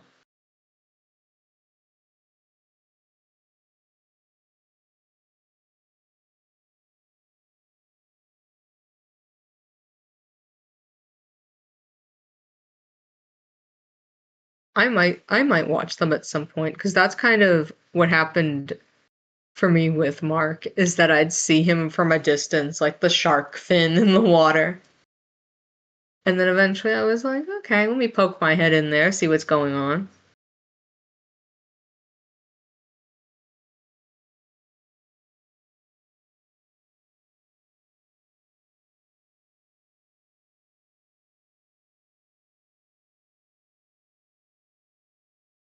I knew of him back in the red hair days.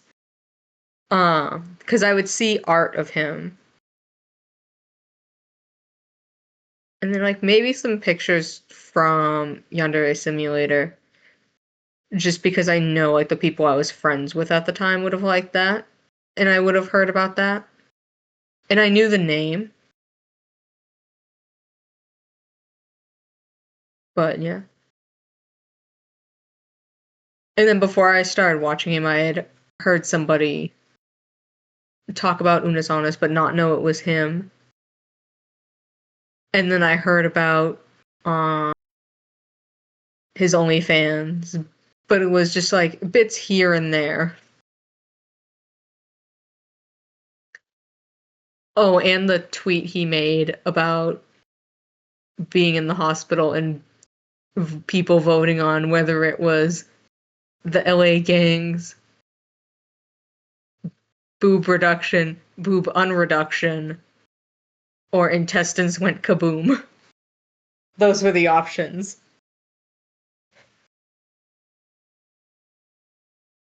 Yeah, I that was actually the first post. If you scroll through my Markiplier tag, that's the first thing I reblogged about him.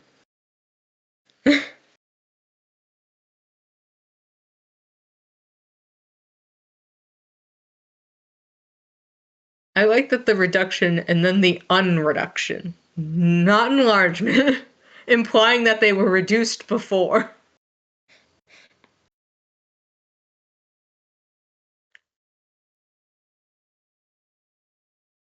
If I can find the post amongst my other posts.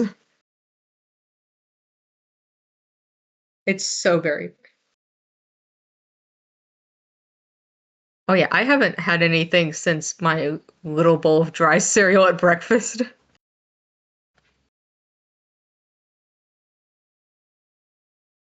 And you were scolding me last night. You go eat. You go We all eat. know I'm a hypocrite.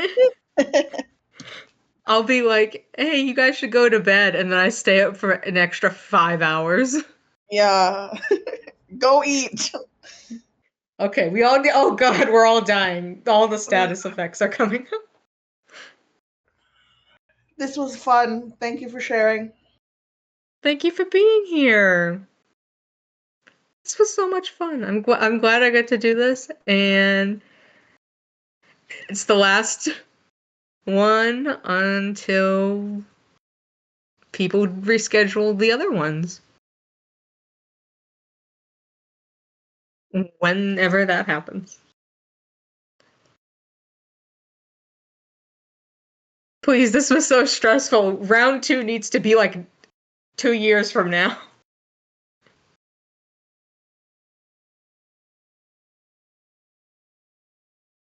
It took me like I said, it doesn't like show me when I started working on the presentation or anything, but I spent like at least 6 weeks on my presentation.